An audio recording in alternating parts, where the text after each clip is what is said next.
At the restaurant, my son snapped at me and said, "Dad, this table is for family. You need to wait outside." The whole room laughed. Then the waiter placed a $5,000 bill in front of me. I looked at it in silence. I looked at my son, and I pushed it back. What happened next didn't just ruin his birthday party, it destroyed the fake life he had built on my back. My name is Frank Davenport. I am 70 years old. I spent my career as a chief engineer, the man behind bridges that thousands of people travel across without a second thought. But that night, inside the glowing dining room of Monarch in Houston, none of that mattered. I was simply something in the way. All around me, the restaurant breathed with the clink of crystal and the warm, careless sound of people who had never once had to wonder whether they belonged. Welcome to Dadrevenge. I'm glad you found your way here. If these stories of ordinary people facing extraordinary betrayal speak to something in you, I'd be grateful if you hit like and subscribed. It means more than you know. But before we go further, a question for you. When someone you love lets you down in the worst possible way, do you believe in second chances, or do you think some bridges should stay burned? Drop your answer in the comments. One more thing before we begin: some details in today's story have been shaped for narrative purposes, and any resemblance to specific real people or events is entirely coincidental. It is the truth underneath the story that matters. It was a Michelin-starred establishment, the kind of place where the lighting stays deliberately low and the menu carries no prices. I had been seated alone at a small service table near the kitchen doors. Every time a waiter rushed past, the draft would catch the lapel of my jacket. It was a good suit, navy blue wool, but it was 12 years old. It was the suit I had worn to lay my wife Carol in the ground 3 months ago. At the center of the room sat the reason we were all there, my son Derek. It was his 40th birthday. He looked every inch the success story in a tailored charcoal blazer holding court at a long table draped in white linen. Beside him sat his wife Lacey, head thrown back in laughter at something a business partner had said. The chandelier caught the diamond chandelier earrings at her ears and sent light scattering across the room. I knew exactly what those earrings had cost, because 3 weeks earlier they had put them on my credit card. I sat there saying nothing, both hands wrapped around a glass of tap water. No food had come to my table. Derek had told me beforehand that the tasting menu would be too rich for my stomach. "Dad, just stick to the bread," he'd said. "You don't want to get sick in front of my investors." So I ate the bread. I watched them work through Osetra caviar and Kobe beef. I watched Derek uncork a bottle of 1997 Opus 1 for a man I had never been introduced to. That bottle alone cost more than my first car. Then, without warning, the laughter at the main table faded. Derek rose to his feet. He straightened his silk tie and let his gaze travel across the room to me. For one moment, I thought he was going to wave me over. I thought perhaps he remembered that without me, that chair wouldn't exist for him to sit in.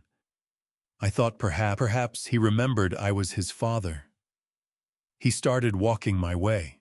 There was no warmth in his expression. His face was drawn tight with irritation.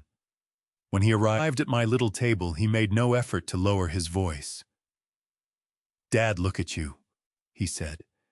"You're slouching. You're making the guests uncomfortable." I pulled my shoulders back. "I'm just sitting here, Derek," I said. "I'm waiting for the cake." He rolled his eyes. He sighed loudly enough for the surrounding tables to hear. "This is a business dinner, Dad. This table is for family and important partners. You sitting here in that old suit looking like a lost puppy is killing the vibe. We're trying to close a deal." Heat crawled up into my face. I glanced past him toward Lacey. She was studying her reflection in the back of a spoon, entirely unbothered by what was happening. "So, what would you like me to do, Derek?" I asked. My voice stayed level. "Go wait at the bar," he said, gesturing toward the entrance. Take one of those stools and sit there until we're finished. I'll have the waiter bring you a soda. Please just don't embarrass me any further tonight." The table closest to us had gone quiet. A young couple sat watching. The woman raised a hand to hide a smile. They thought they were looking at a senile old man being steered out of the way by his capable son. They saw a burden. They did not see the man who paid for Derek's college education. They did not see the man who sold his home to keep Derek's startup alive. I looked into my son's eyes. They were cold. No love in them, only calculation. "Very well, Derek, I said. I rose slowly. My knees popped on the way up. I brushed the breadcrumbs from my trousers. "I hope you have a wonderful evening." "Good," Derek said, already turning his back before I'd finished the sentence. "Just stay out of sight." I moved through the dining room. It felt like passing through a corridor of judgment. I could sense eyes following me. I could catch the edges of whispered words. "Poor old man. Looks lost." I kept my chin up. I didn't drop my gaze to the floor. I walked directly to the bar area which the restaurant had divided from the main room with a glass partition. The bartender was a young man with a decent face and kind eyes. He looked at me with something close to pity. "Can I get you anything, sir?" he asked. "Perhaps a menu?" "No, thank you, son," I said. "Just water. Ice, no lemon." I settled onto the high leather stool. From that position, I had an unbroken view of the entire restaurant. I was no longer a guest. I was a spectator. I was a sniper in the bell tower. I watched Derek return to his seat. He said something, and the table broke into laughter once more. He clapped the business partner on the shoulder. He looked like a man who had just cleared an obstacle from his path. He thought he had put the old man in the corner where he belonged. He had no idea. I took a sip of ice water, cold and sharp. It sharpened my thinking. For 3 months I had been drifting in grief since Carol died. I had let them move me to Houston.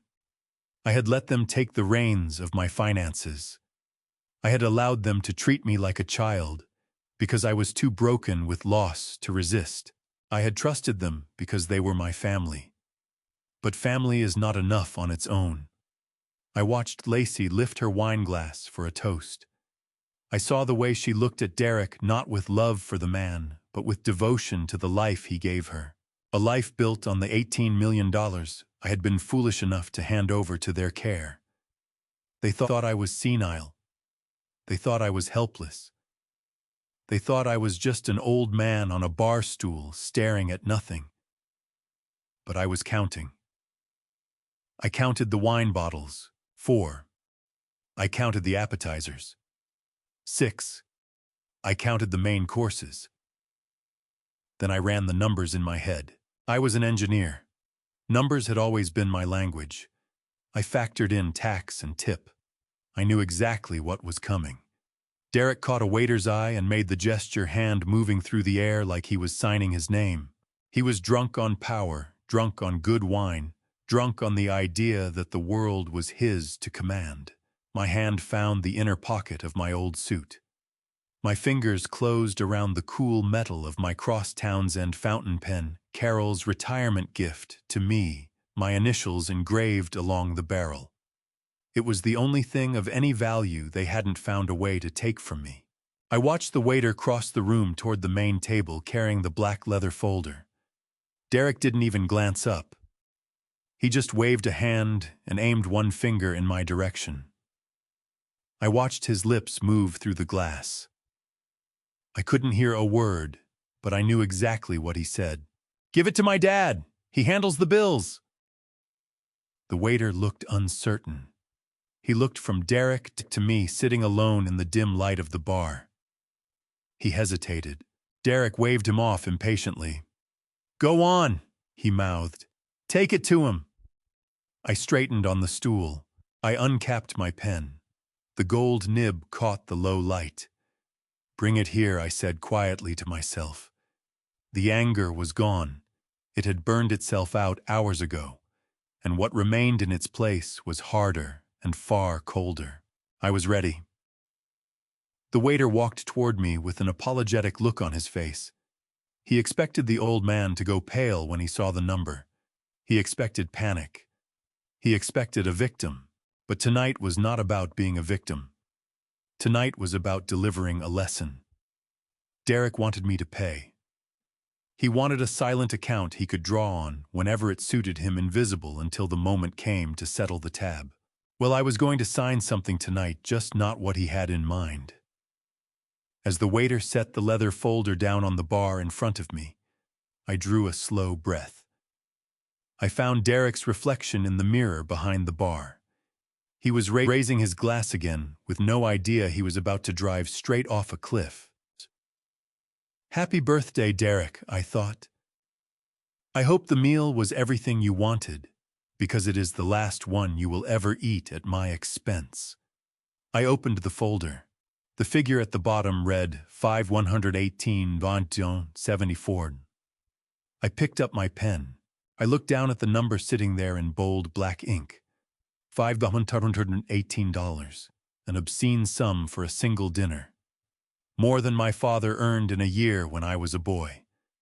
Enough to feed a family for months. But to my son, Derek, and his wife, Lacey, it was just another Friday night. Just another expense they expected me to absorb without a word of objection. I felt the weight of the Cross-Townsend pen resting in my grip. The gold nib hovered above the signature line. And for a moment, my mind went back to the day Carol gave me that pen. It was my retirement day. She told me to use it to write the next chapter of our lives together. She never dreamed I would one day uncap it in a dimly lit bar to cut off our only son. I did not sign my name. Instead, I moved the pen to the blank space above the total. I wrote slowly and deliberately. My hand did not shake. I wanted every letter to be legible. Happy birthday, Derek. From today, you pay. I capped the pen. The click was sharp in the quiet of the bar. I shut the leather folder and slid it across the polished counter toward the waiter. He stood watching me with a look caught somewhere between confusion and unease. Something was wrong, he could sense it, but he was too professional to ask. Please return this to the gentleman at the main table, I said quietly. Let him know the matter has been settled. He nodded and threaded his way back through the dining room. My heart was beating a little faster than usual, though not from nerves. It was the adrenaline of a man who had finally stopped absorbing punches and thrown one back. I picked up my water and waited. At the main table, the celebration rolled on. Derek was refilling glasses. Lacey was laughing at something I couldn't make out from across the room. They looked like royalty. They looked untouchable. When the waiter arrived at their table, Derek didn't even glance up. He simply stretched out his hand, expecting a receipt that confirmed the old man had handled it as always. He opened the folder. He looked at it casually at first. Then he went still. His smile locked in place. He leaned in closer, blinking as though his eyes must be misreading something. He read the note once, then read it a second time. I watched the change move across his face. Color rose from his collar to his cheekbones. It was not embarrassment. It was pure, undiluted rage. He snapped his head up and found me across the room. His eyes were wide, disbelieving. He shoved back from the table, his napkin tumbling to the floor. "What is this?" he shouted. The restaurant went silent. The music seemed to stop mid-note. Forks were set down at neighboring tables. Derek didn't care. He was too far gone to worry about the scene he was making. He held the bill up in the air. "My father is confused," he announced to the room, his voice loud and loaded with contempt. "He's having one of his episodes. He forgot how to sign a check. I apologize, everyone." He laughed a strained, hollow sound. Then he reached into his jacket and produced his wallet. He drew out a card, black heavy, the American Express Centurion, the ultimate marker of status. The card that opened doors everywhere it went. It was also a supplementary card, tied directly to my primary investment account. He handed it to the waiter with a dismissive flick of his wrist. "Just run this," he said. "Bring me a receipt. We are done here." The waiter took the card and moved toward the payment terminal near the bar. I sat without moving. I watched him swipe. I watched him wait. I counted the seconds to myself. 1, 2, 3. The machine beeped. A red light appeared. The waiter frowned. He withdrew the card, wiped the chip against his apron, and tried once more. Inserted it. Waited. Beep. I took another sip of water. It tasted almost sweet. The waiter looked stricken. He returned to the main table and bent down to murmur something close to Derek's ear. Derek looked as though he'd been struck across the face. "Declined," he said aloud. "That is impossible. Do you know who I am? Do you know what's on that card?" "Run it again." "I already ran it twice, sir," the waiter said, his voice barely steady. "It says refer to issuer. The account has been frozen." Derek laughed again, but sweat had appeared at his temple. "This is ridiculous." The bank flagged it over the amount's stupid security algorithms. He was already reaching for another card. "A Visa Infinite also connected to my accounts. Try this one," he said, "and be quick about it." The waiter walked back to the terminal. The dining room had fallen so quiet I could hear the hum of equipment behind the bar. Everyone was watching. The investors at Derek's table had begun trading glances. They were starting to reassemble their picture of the man they'd come to do business with. The waiter came back. He didn't need to say anything. His face delivered the verdict. Declined. Derek got to his feet. He was trembling. He turned to Lacey. "Give me your card," he snapped. Lacey looked frightened. She dug into her designer clutch and produced her platinum card, the one she kept for spa treatments and shopping runs, the one I paid for every month. The waiter took it.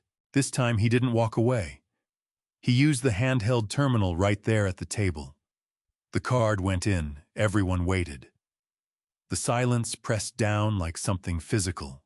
Beep! Transaction declined. Lacey's breath caught.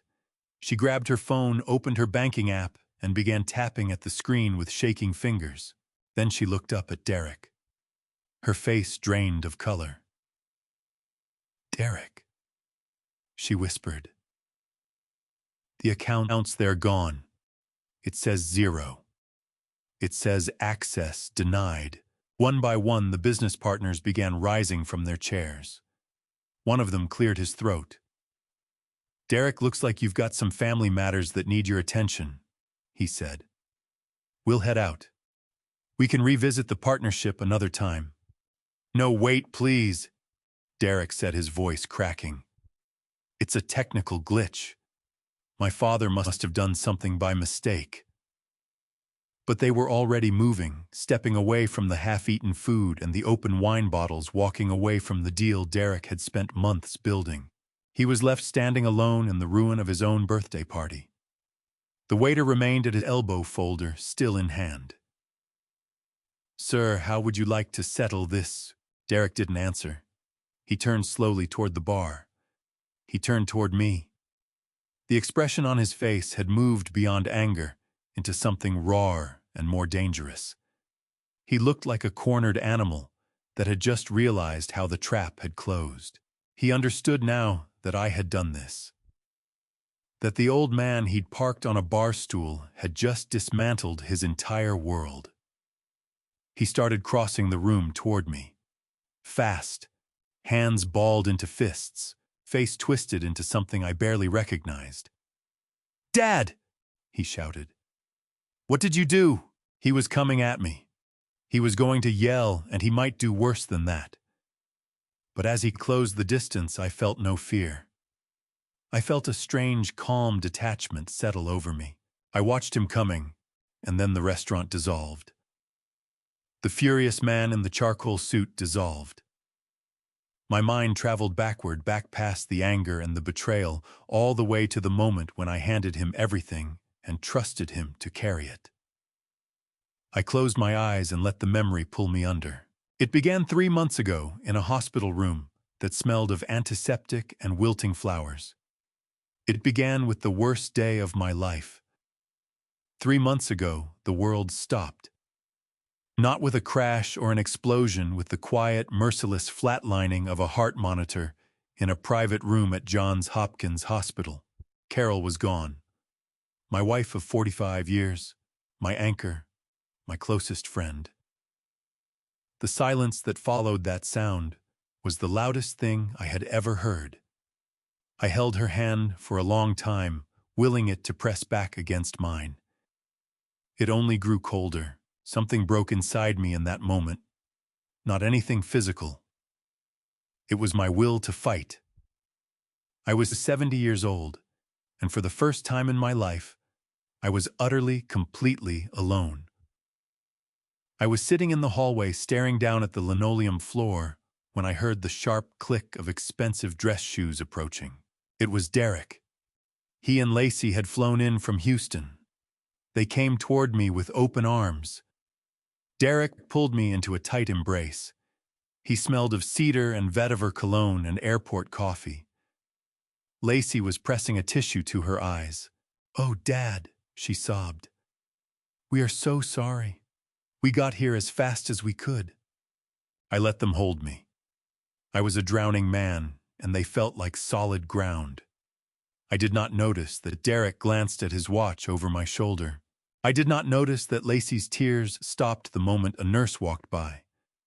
I only saw my son and his wife offering the comfort I was desperate for. I believed they were there to grieve alongside me. I had no idea they were vultures circling fresh prey, waiting for the right moment to strip the bones clean. The days after the funeral passed in a blur of gray skies and black suits. We returned to the house in Baltimore. The house Carol and I had purchased 30 years ago. It was a beautiful colonial place with a wraparound porch and a garden where Carol used to grow white peonies. But without her, it no longer felt like a home. It felt like a museum of memories. Every corner held a ghost. The kitchen where she made Sunday pancakes. The living room where we watched movies on rainy nights. The silence in the house was suffocating. I would sit in my armchair in the dark, listening to the grandfather clock tick away the hours. That was when the campaign began. It was subtle at first. Derek would sit across from me at the dinner table, pushing food around his plate.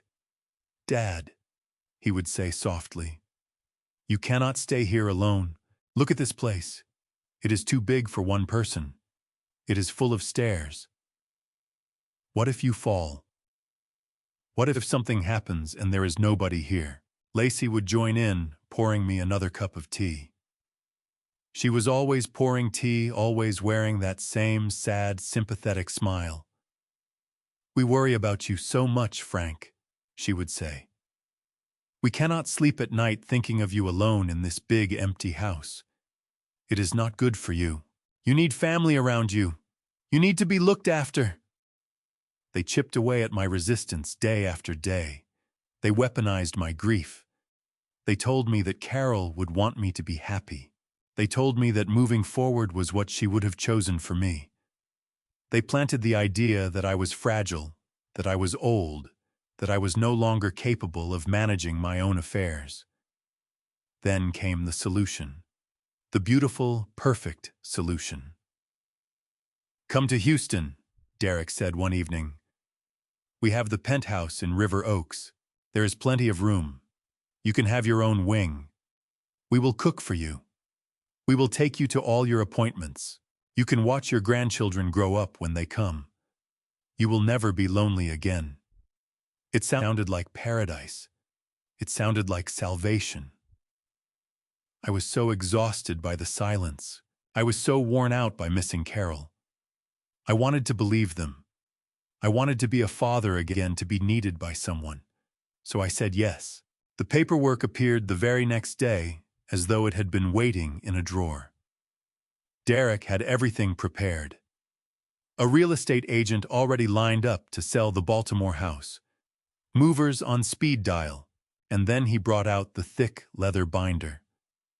"This is for your protection, Dad," he said, sliding it across the mahogany table.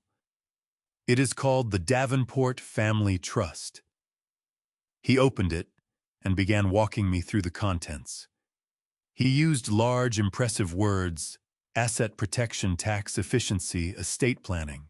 He sounded so polished, so professional. He told me that by combining our resources, we could build something lasting, a dynasty. He told me that if I placed the proceeds from the house sale and my retirement savings into this trust, he would manage everything on my behalf. "You have worked your whole life, Dad," he said, looking me in the eye. "You built bridges. You saved and planned. Now it is time to rest. Let me carry the weight. Let me handle the bills, the taxes, the investments. You just live your life. You trust me, don't you?" That was the question that sealed my fate. "Do you trust me?" I looked at my son. I saw the little boy I taught to ride a bike. I saw the young man I sent off to college. I did not see the predator. I did not see the greed. "Of course I trust you, Derek," I said. I picked up the pen. I signed the deed to the house. I sold the home where I had raised my children for $3 million. Then I signed the transfer orders for my investment accounts, $15 million. Money accumulated over 40 years as a chief engineer. Money from patents, from careful investments made over decades. I signed it all into the Davenport Family Trust. I believed I was securing my future. I believed I was protecting my legacy. Derek smiled as he gathered the signed papers. It was a wide, bright smile. I took it for relief, the smile of a son glad his father would be safe. I did not know it was the smile of a man who had just pulled off the heist of the century. Lacey clapped her hands together. "Oh, this is going to be wonderful," she squealed. "We are going to have the best life together." Within a week, the house was sold. Furniture was packed or given away. I walked through the empty rooms one final time. I said goodbye to the ghosts. Then I climbed into the car with Derek and Lacey, and we drove to the airport. I left my entire life behind in Baltimore.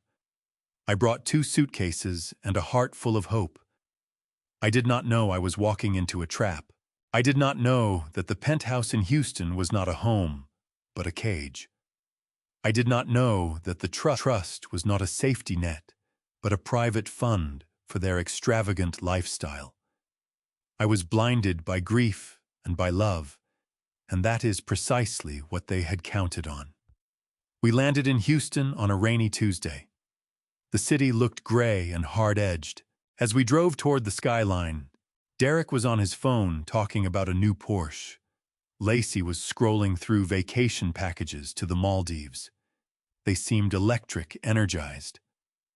I sat in the back seat watching the rain drag itself down the window. A small knot of unease tightened in my stomach, just a faint flutter. I pushed it down. I told myself it was only the anxiety of starting over somewhere new. I told myself everything would be fine. But as the car pulled up to the gleaming glass tower that was to be my new home, I had no idea I had just signed my own death warrant. I had no idea the man behind the wheel was not my protector but my captor. And I had absolutely no idea that the suite they had prepared for me was not a guest wing, but a windowless closet tucked behind the kitchen. The nightmare was only beginning. The elevator opened directly into the penthouse, and for a moment I was breathless. The entire city of Houston stretched out before us through floor-to-ceiling glass walls. Lights from the surrounding towers sparkled like scattered diamonds in the rain.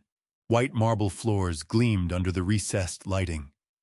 There was a concert cello on a stand in the corner, and modern art on the walls that looked like it cost more than my first house. "Welcome home, Dad," Derek said, spreading his arms wide. I stepped onto the marble, both suitcases in hand. I felt small inside that vast, expensive space. It was cold. Beautiful, but cold, like a museum where you are afraid to touch anything. Lacey kicked off her heels and moved to the kitchen island, a single slab of black granite. She poured herself a glass of sparkling water. "Set your bags down, Frank," she said, not looking at me. We will show you your room." A surge of anticipation moved through me.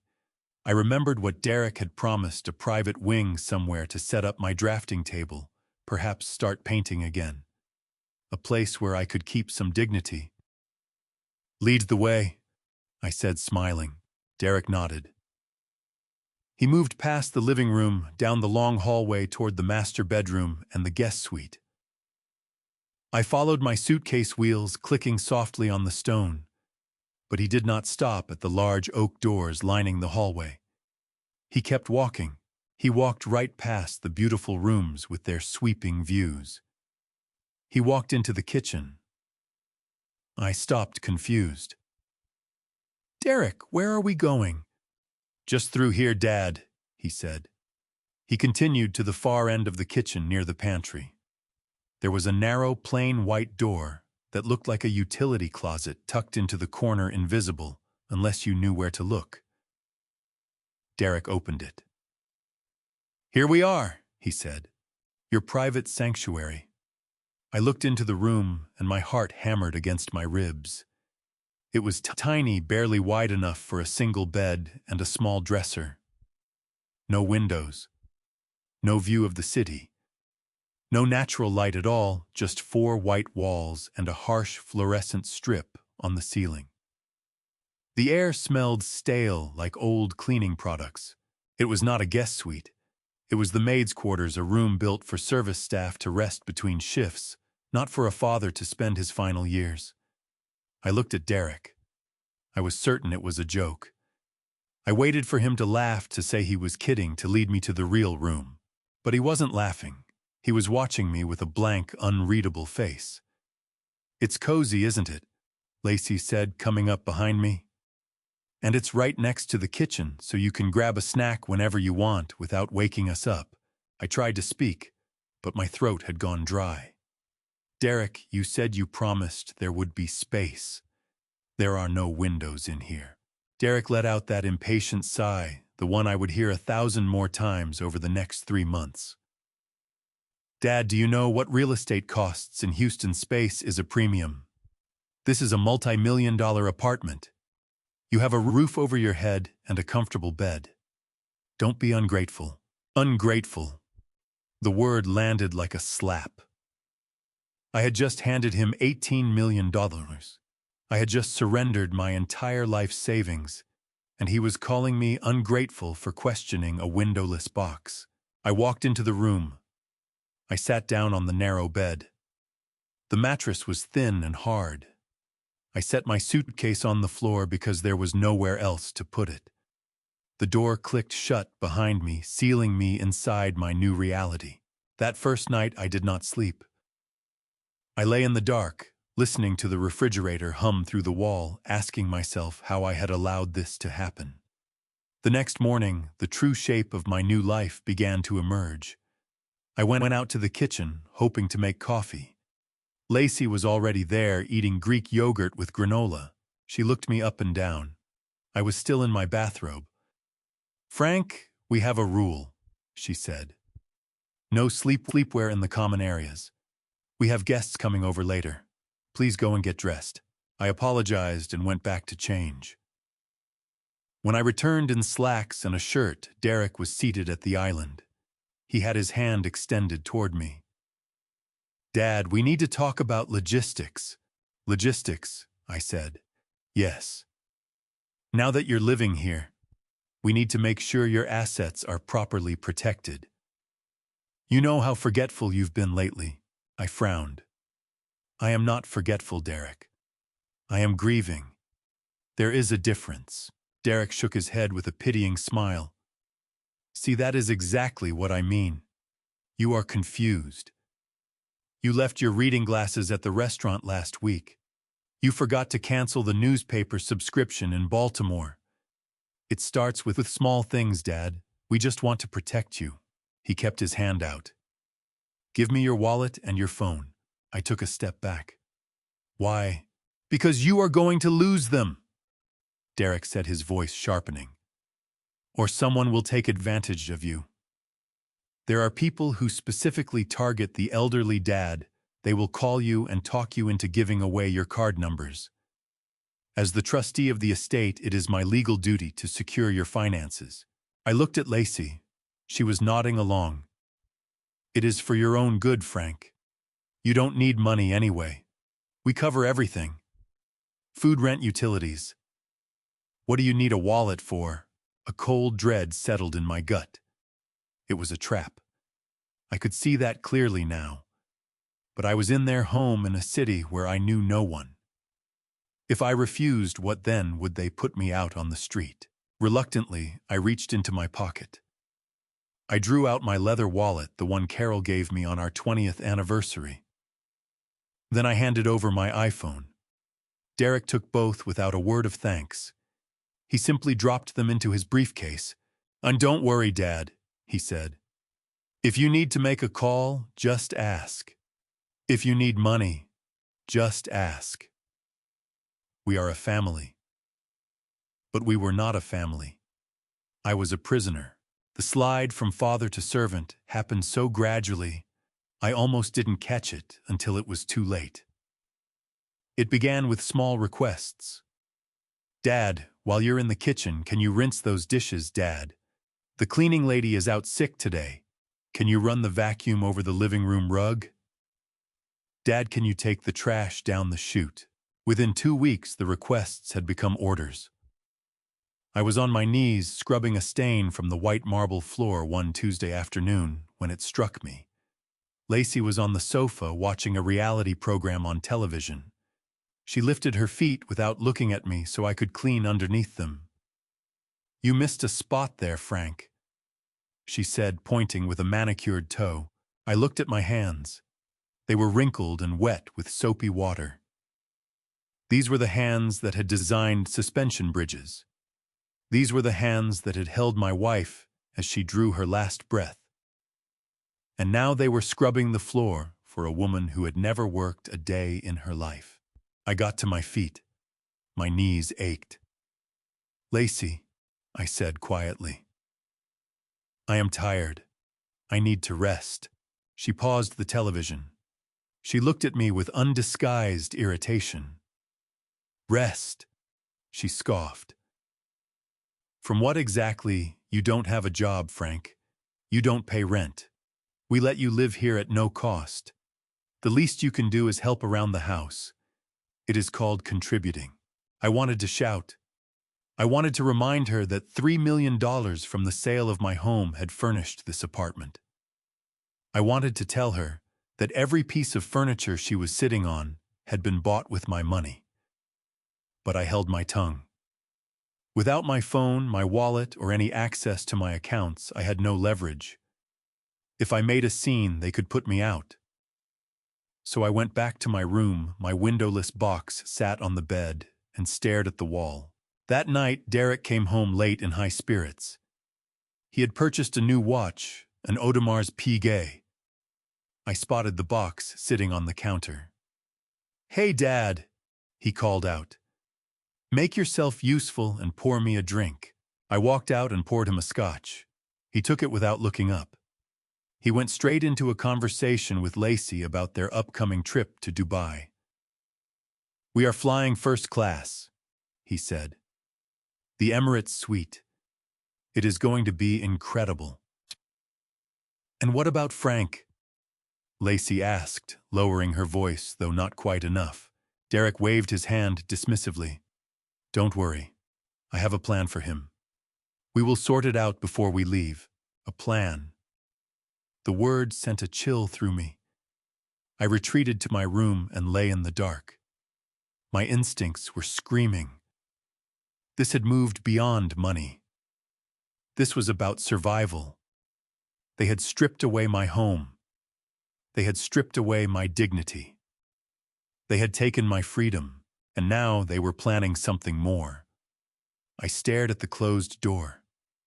That was when I noticed the lock was on the outside. They hadn't thrown it yet, but the hardware was there. I was not a guest. I was an inmate. And if I didn't find a way out soon, I was going to die in that room or somewhere far worse. I closed my eyes, and for the first time since Carol died, I prayed. Not for peace, not for comfort.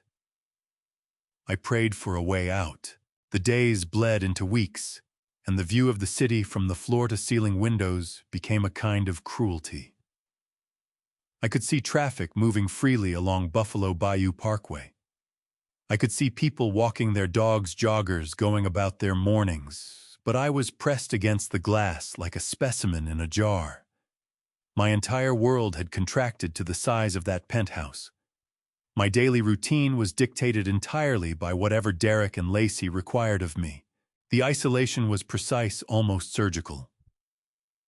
It was not only that they had taken my phone and wallet.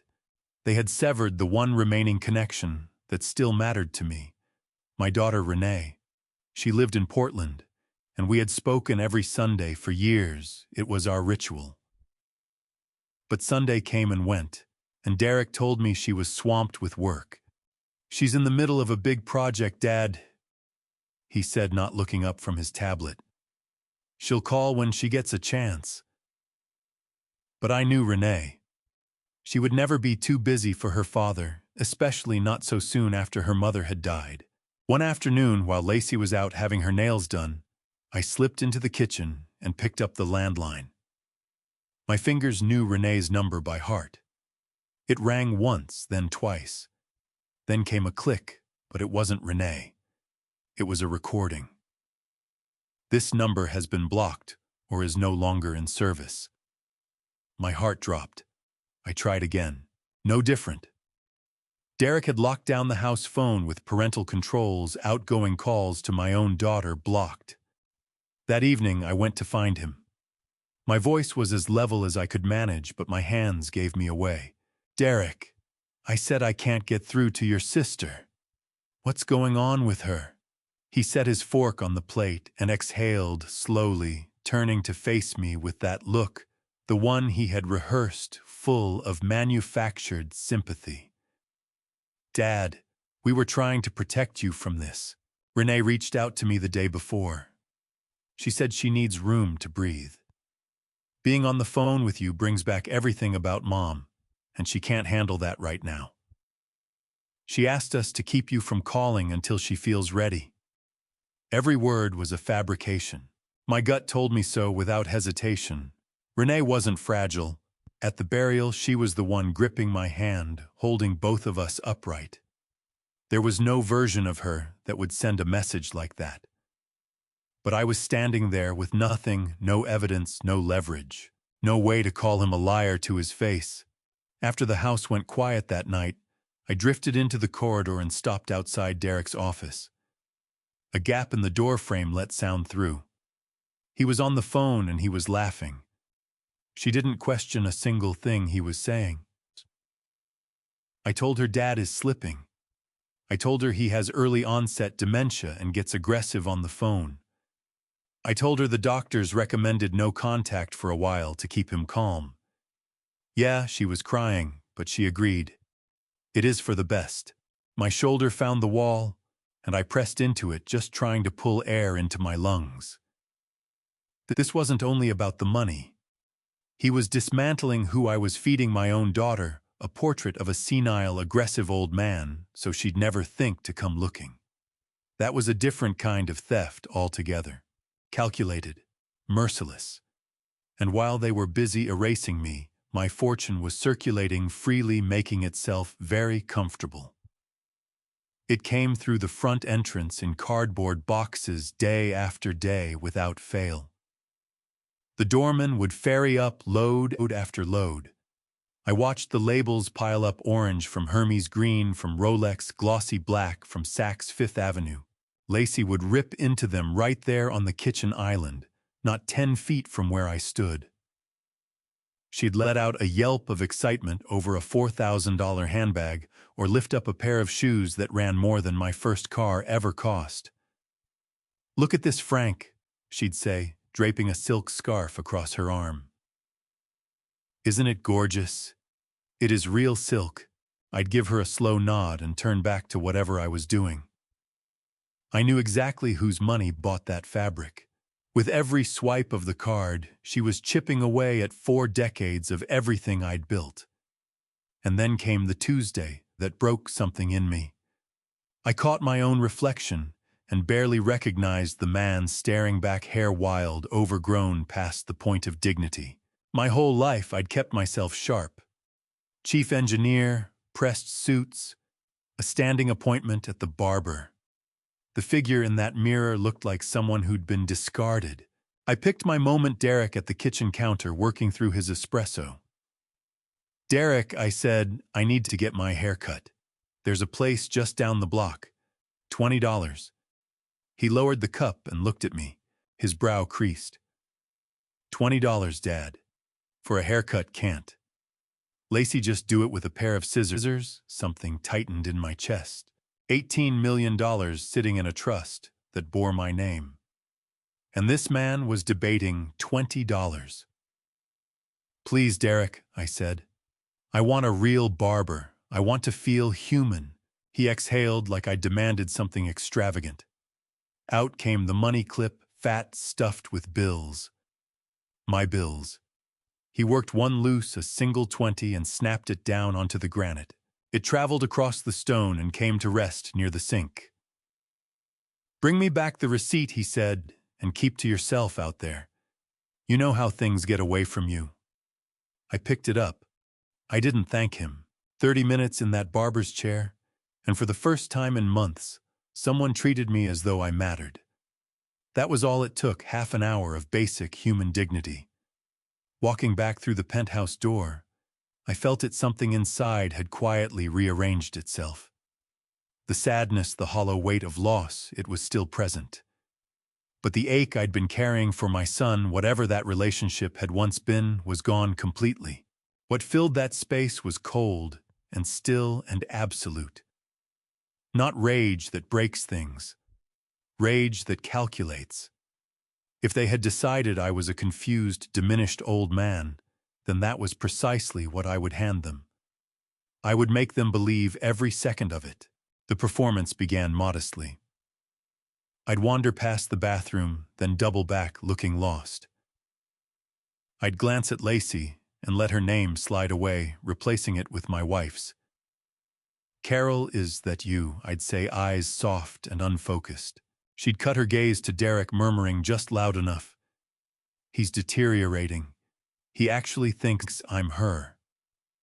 It gives me the creeps. Meanwhile, I'd knock a glass of water sideways and sit there watching the puddle spread, as if the physics of it were beyond me. The television would blare static, and I'd plant myself in front of it for hours, vacant-eyed. Derek studied me. In the early days, his suspicion was obvious. He'd pass his hand across my field of vision, like he was testing a stroke patient. "Dad, you still with me?" I'd answer with a smile that held nothing behind it, and drift into some recollection about the weather in Baltimore from 2 decades back. Slowly it took. The murmured exchanges stopped whenever I shuffled into a room. The careful concealment fell away. To them, Frank Davenport, the engineer, had ceased to exist. What remained was an inconvenience, a piece of furniture, a device past its warranty. Their carelessness followed naturally. Papers spread openly across the table, laptop screens left unguarded, full conversations about their arrangements conducted at normal volume, while I sat 5 feet away, making a show of struggling with a zipper pull. They believed they had a front-row seat to a man's slow erasure. What they actually had was a man recording everything. Each time they snickered at some fumble of mine, I was committing a password to memory. Each time they exchanged a smirk over my supposed confusion. I was logging a name, a date, a number. My mind wasn't going anywhere. It was being honed. And I was giving their arrogance time to ripen into the mistake I knew was coming. It always comes. Pride makes it inevitable. When they finally slipped, I intended to be there with everything I needed. The nights stopped being about grief. They became working hours. The old engineer was back to work, and his project was revenge. The clock on my nightstand read 2:14 in the morning. Those red digits hung in the blackness of my windowless room like an accusation. Stale, recycled air, a throat that felt scraped raw, and hours of ceiling to stare at while I tried to reassemble what my life had become. I needed water. Carefully, I pushed myself upright. The bed springs creaked beneath me, and I went rigid, listening for any sign of movement. Nothing. The penthouse held its silence, broken only by the muffled murmur of the city coming through the ventilation. I brought my feet down to the linoleum floor, cold even through my socks. The light stayed off. The route to the kitchen was mapped in my body. By now, every step counted, every obstacle catalogued. I could reach the refrigerator in the dark without a single collision. I eased the door open a centimeter at a time. The hallway stretched out dark in both directions, except for one thing, a thin line of yellow leaking from the gap beneath Derek's home office door, all the way at the corridor's end. That struck me as wrong. Derek was disciplined about early nights. He had morning workouts to protect. And Lacey never sacrificed her sleep voluntarily. So what was pulling them both out of bed at this hour? I moved carefully toward the kitchen. My hand was reaching for a glass when the sound hit me, and everything contracted. Laughter. Not the kind they deployed for company-wide and performed and generous. This was tight, secretive, barely above a whisper. Two people sealed together around something they didn't want the world to hear. I should have filled the glass and retreated. I should have let it go. Instead, that thread of yellow light reeled me in. Weeks of unease had been building toward this moment, and every instinct I had was suddenly insisting I pay attention. I crossed the marble floor without a sound, stocking feet. I flattened myself against the wall beside the office door. It hadn't caught in the latch. An inch of open space, no more. I didn't breathe. So it is done then. That was Lacey's voice, clipped, wired, hungry. It is done, Derek answered. A mouse clicked. Keys tapped rapidly. The last transfer cleared 10 minutes ago. $500,000. That cleans out the domestic portfolio completely. The Davenport Family Trust is officially empty. My legs nearly gave out beneath me. Empty. 18 million. Gone. Where is it? Lacey asked. Safe and sound, Derek said. The account in the Cayman Islands received it. The shell company is untraceable. By the time anyone realizes the money is moved, we will be long gone. I pressed my palm flat against my mouth, not skimming, not siphoning a percentage and hoping I wouldn't notice. They were stripping it all, dissolving every dollar I had ever earned, liquidating my entire existence. What about the bank? Lacey asked. Will they flag it? Derek laughed, dry, contemptuous. Who exactly is going to flag anything? I am the trustee. Full power of attorney rests with me, and the beneficiary is a senile old man who can't remember to zip his fly. The bank believes I am repositioning the assets into a more secure long-term strategy. They thanked me for my continued business. I closed my eyes.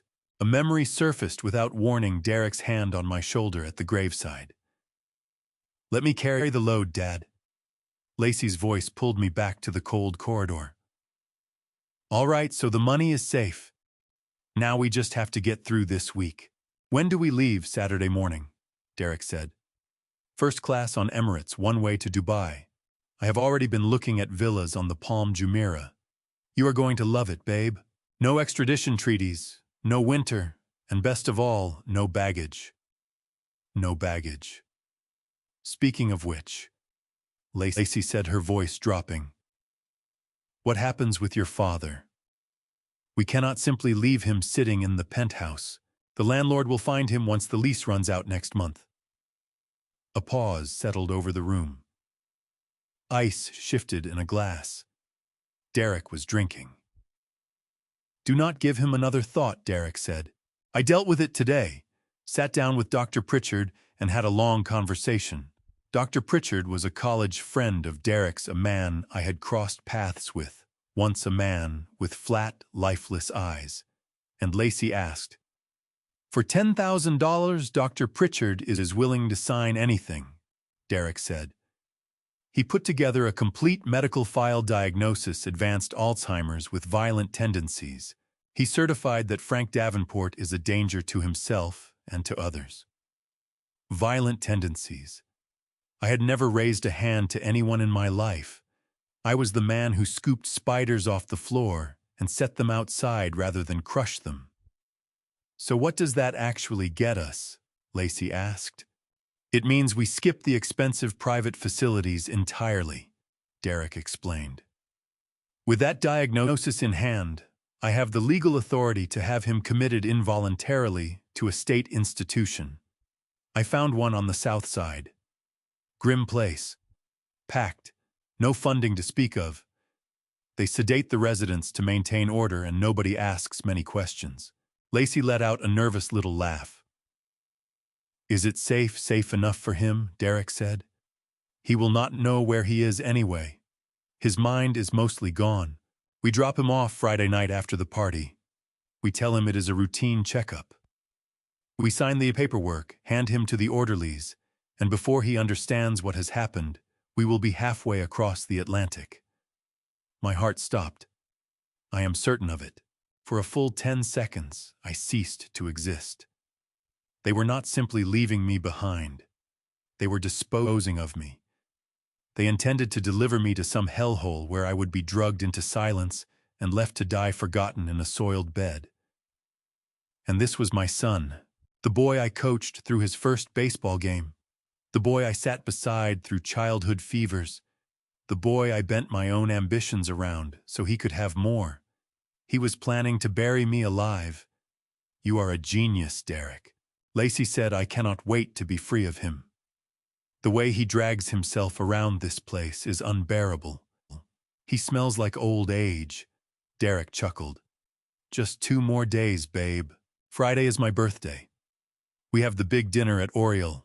We have to hold the performance together one final time. I invited all the investors. We need to look like a thriving, tight-knit family. We give the old man a decent seat at the table. We let him sit there and drift off, and then boom, curtain falls. I had absorbed enough. I pushed myself off the wall. Every nerve in my body was lit up, but it was not fear. Fear belongs to people who still have something that can be taken. I had nothing remaining. They had stripped the money. They had stripped my home. They had stripped my freedom. Now they meant to strip my life. I walked back to my room. No tiptoeing this time. I moved with intention. If they heard me, so be it. But they were too busy toasting their own success to register the ghost passing through the hallway. I entered my small, windowless room and shut the door. No light. I sat on the bed's edge and held my hands out before me. They were shaking badly. I drove them into fists until my knuckles went white. I sat there in the darkness, and I let the tears come, not tears of grief, but tears that burned, tears that had fury behind them. I had mourned Carol 3 months ago. Tonight I mourned Derek. The son I had raised died somewhere in that office. The man operating in his place was a stranger, a predator, a thief. And you do not extend mercy to predators. I looked at the burner phone tucked beneath my mattress, the one Renee had sent me. The lifeline I had been too cautious to fully use. No more caution. Derek believed I was senile. He believed I was helpless. He thought of me as a prop in a production he controlled. He was about to discover that the old engineer still knew how to lay a trap. He wanted a performance for his birthday. He wanted a grand finale. I dried my face, drew a slow breath. The trembling fell away. "Very well, Derek," I said quietly into the dark. "You will get your show." I stretched out on the pillow without shutting my eyes. I fixed my gaze on the ceiling and started building the plan, every component, every sequence, every contingency. I would not merely stop them. I would take them apart. I would make certain that when they stepped out of that restaurant Friday night, the destination was not a first-class cabin to Dubai. It was the back seat of a squad car. The father in me wanted to break down completely, but the man in me, the survivor, stayed still and quiet. I waited for daylight. There was work ahead. Morning came, and with it a lucidity I had not known in months. The heavy fog of grief had lifted, replaced by something sharp and cool and purposeful. I had a plan. It was dangerous, and it demanded a performance worthy of a stage, but I had no other path forward. I needed a phone. I needed to reach Renee, and it had to happen today. I held my position until Derek left for his morning session at the gym. That put me alone in the penthouse with Lacey. She was stretched out in the living room, green smoothie in hand, scrolling through her phone. Ideal. I slipped into the bathroom, latched the door, and turned the shower on full. I let the steam build until it filled the room like a curtain. Then I studied the man in the mirror. "Showtime, Frank," I whispered. I grabbed the towel bar and wrenched it hard. Then I drove my palm flat into the tile wall with everything I had. And I screamed. Not a yelp, a raw, tearing cry of pain that carried through every room in that penthouse. "Help me, help!" I dropped to the floor and curled into a tight ball, both hands clamped to my right hip. I heard Lacey's feet hit the floor and pound down the hallway. "Frank, what is it?" she called, hammering on the door. I fell, I groaned out. My voice scraped with performed agony. "I think I broke something. My hip." "Oh God, it hurts." Lacey pushed the door open. Steam rolled out around her. She took in the sight of me, crumpled on the wet tiles, face contorted. For just a moment, genuine alarm moved through her eyes. Not compassion, but the cold calculation of someone terrified of a complication that could derail her plans. "Oh my God," she said, hand over her mouth. Okay, do not move. Stay right there. I am calling an ambulance." "No," I gasped. "No ambulance. Too expensive. Just get me to the urgent care down the block. Please, Lacey, just help me up." She paused. She glanced down at her nails, then back at me.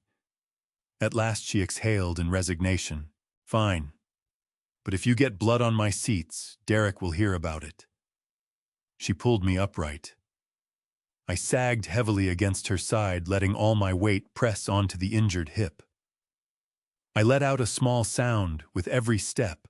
The performance was flawless. We made the drive to the urgent care center without a word exchanged. Lacey worked her phone the entire way, no doubt briefing Derek. When we arrived, she dropped me into a wheelchair and rolled me to the front desk. "He slipped in the shower," she told the receptionist. "He thinks it might be his hip. I need to go move the car. I will be right back." This was the window. Lacey passed through the automatic doors and was gone. I was alone in the waiting area. I scanned the room. Near the triage station stood a nurse. She had the look of someone who had seen long shifts and never complained about any of them. Her name tag read, Donna. I wheeled myself over to her. I let my hands tremble. I let my chin go unsteady. "Excuse me, ma'am," I said softly. She looked down at me. "Yes, sweetie. What do you need?" Are you in pain? I nodded, letting my eyes well up. Yes, but that is not it. What you are about to hear is the moment everything stopped being theory and became real, the weight of what had truly been done to me, hidden in plain sight, by someone I had trusted with my whole life. Before we get there, tell me if you suspected someone close to you was quietly working against you. Would you confront them directly? Or would you gather every piece of evidence first and say nothing? I need a favor, a huge favor. She leaned in closer. What is it, my son? He took away my phone, I said, my voice breaking. He says I am too old to be trusted with one, but today is my granddaughter's birthday. All I want is to hear her voice. Please, could I borrow yours for just 1 minute, just 1 minute? Donna looked at me. She saw a frail old man carrying wounds no one could see. She read the desperation written across my face. She did not see the engineer mapping out a counterstrike. She simply saw a grandfather cut off from his family. She glanced around to confirm her supervisor was not watching. Then she reached into her pocket. Be quick about it, she whispered, and placed the cell phone in my hands. I took it with fingers that would not stay still. I dialed Renee's number. I prayed she would answer. Ring, ring. Hello, Renee. Dad. Oh my God. Dad, is that you? Why are you calling from a strange number? Derek told me. Listen to me, Renee. I cut her off. Low voice, urgent. Don't say anything. Just hear me out. Derek is lying to you. I am not sick. There is nothing wrong with my mind. He and Lacey have taken everything. The money, the house, all of it. What? Dad, what are you saying? They are planning to put me in a state asylum on Friday, Renee. They are headed for Dubai with all the money. I am trapped here. I heard her breath catch on the other end. I heard the horror settle into her silence. Dad, tell me what you need, she said. Her voice had gone steady. She was my daughter through and through. All right. I need a phone, I said. A secure line. Send me a package, overnight shipping. Put a burner phone inside a box of Mom's old clothes. Derek will not look twice at that. He never cared about Mom's belongings. Can you manage that? Yes, she said. I will send it right now. Dad, hold on. I am coming to get you. No, I said sharply. Not yet. If you show up now, they will run. We have to catch them in the act. Just send the phone. I have a plan. I spotted Lacey making her way back through the glass doors. I have to go, I whispered. I love you, Bean. I love you too, Dad. I deleted the call log. I returned the phone to Donna just as Lacey came through the door. Thank you, I said to the nurse, loud enough to carry. For the water. Of course, sweetie, she said, and gave me a small wink. The doctor saw me shortly after. No fractures, just a deep bruise. Lacey was irritated about losing her morning, but that was the least of my concerns. On the drive back to the penthouse, I turned toward the window and let myself smile. Help was on the way. 2 days later, a package arrived. Lacey carried it in nose already wrinkling. This box reeks of mothballs, she said. It is from Renee. She says it is some of your wife's old sweaters. Do you even want this stuff? Yes, I said, keeping my face empty of anything. It would mean something to have a piece of her near me. She dropped the box on the floor by my room. Just keep it out of sight, she said. I held my position until I was alone. I pulled off the tape and opened it up. Beneath layers of familiar wool cardigans still holding the faint scent of Carol's lavender, I found it. A small black burner phone battery full. I powered it on. One contact saved. Renee, and a text message already waiting. We are with you, Dad. Tell us when to strike. I pressed the phone against my chest. Something surged through me, something I had not felt in 3 months. I was not a prisoner anymore. I was a commander. And this war was only getting started. I pulled the blanket over my head, with the burner phone pressed close to my ear. 2 in the morning. The only light in the room was the faint glow of the small screen. I was on with Mrs. Weston. She was a lawyer based in Portland, a woman my daughter trusted with her life. Her voice was clipped and direct, the kind of voice built for cutting through fog. "I believe you, Frank," she said. "Renee has walked me through everything, but belief alone will not hold up. We need evidence. Hard, physical evidence. If we approach the police right now with nothing but your account, Derek will tell them you are confused. He controls the power of attorney. He holds the medical records. The narrative is his right now." I tightened my grip on the phone. "Then what do I do?" "You mentioned a safe in his office," she said. "You said the files are in there? I need you to get inside that safe. I need photographs of the forged documents. I need the offshore account records. And above everything else, I need that fraudulent medical evaluation. Without it, we cannot touch the involuntary commitment order." "I understand," I whispered. "Be careful, Frank," she added. "If he catches you, it is finished."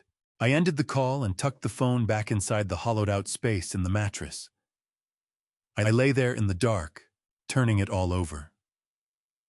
I had one chance.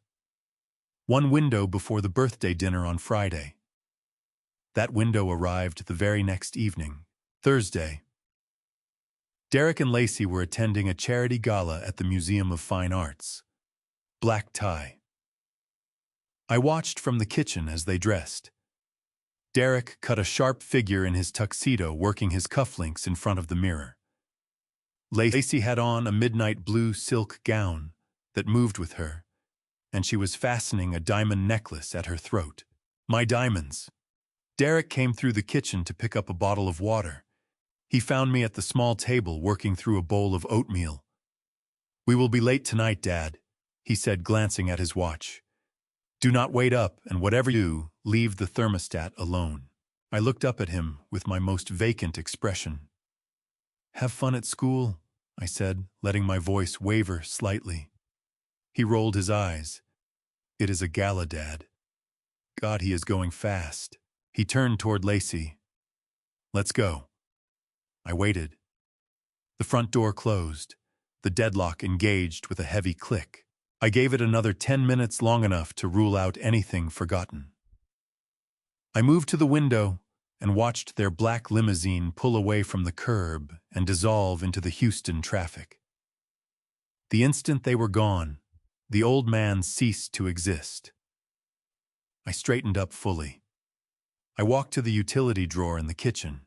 I dug through the miscellaneous clutter until my hand found what I needed: a small precision screwdriver from an eyeglass repair kit and a stiff paper clip. I made my way down the hallway to Derek's office. The door was locked. Naturally. He was arrogant, but he was not careless. I lowered myself in front of the handle. I spent 40 years as a chief engineer. I built bridges that crossed rivers. I engineered systems rated to survive hurricanes.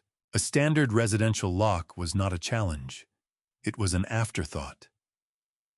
I straightened the paperclip. I fashioned a tension wrench from the screwdriver handle. I shut my eyes and pictured the pin stack inside the cylinder. 1, 2, 3.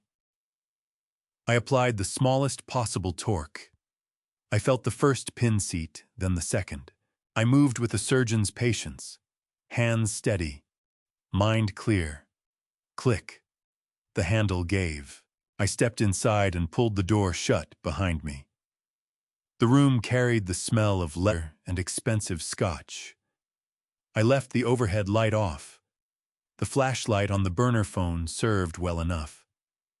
I swept the beam around the room until it settled on the wall, the safe behind the painting of a ship.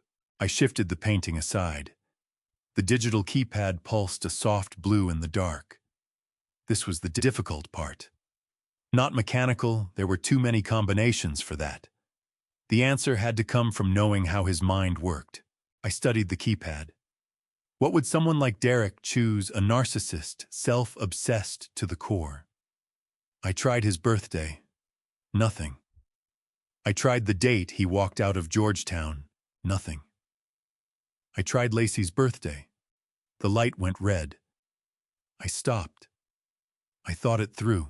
He did not love anyone, not really, but he was sentimental about his own suffering. He had always cast himself as the one most wounded by his mother's death. He wielded that grief as a tool to soften me, to deflect. Slowly, I reached toward the pad. I entered 6 digits. 61254, June 12, 1953, Carol's birthday. The mechanism turned. The green light blinked. The heavy steel door swung open. A wave of nausea moved through me. He had used his dead mother's birthday to lock away the fortune he stole from her husband. There are no words for that kind of cruelty. I wanted to be sick, but I swallowed it down and reached inside. What I found was a complete record of betrayal. A thick stack of documents came out in my hands. I spread them across the desk, the flashlight moving over each page. First came the power of attorney. I brought the light to the signature line. There it was. Frank Davenport. But the ink sat too smoothly on the page. The letter formations were off. It was a sloppy forgery, adequate enough to pass under the eyes of a bank clerk who was not looking hard, but a forgery all the same. I photographed it. Next came the bank records, statements out of a Cayman Islands institution. The balance read $12 million. The account was held by a shell company called RH Holdings. I turned through the pages. Transfer receipts showed the money leaving my accounts and landing in his. I captured every page, the account numbers, the routing codes, all of it. Then I found the travel itinerary. 2 seats on Emirates Airlines. First class Houston to Dubai, one-way departing Saturday morning at 10:00 a.m. The tickets ran $20,000. He was buying himself a first-class escape to paradise on my retirement, while consigning me to a facility for the forgotten. I photographed that too. And at the very bottom of the stack, I found it, the smoking gun, the medical file. I opened the manila folder. Dr. Pritchard's letterhead was stamped across the top. I read through the assessment. Patient exhibits severe cognitive decline. Aggressive behavior. Paranoia. Incapable of independent living.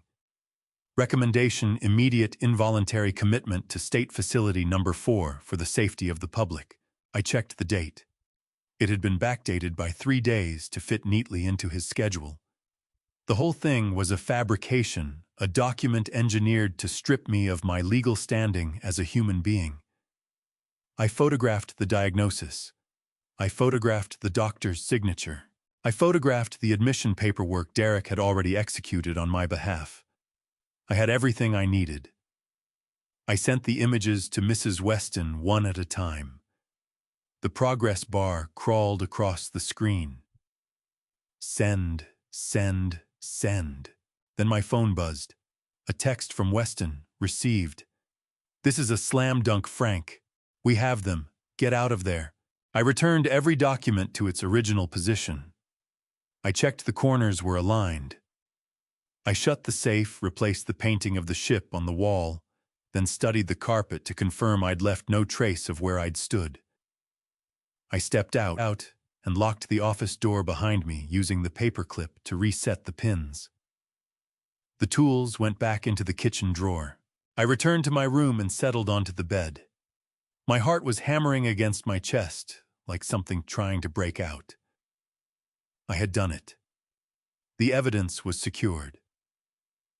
But as the adrenaline drained away, a deep and quiet sadness moved in behind it.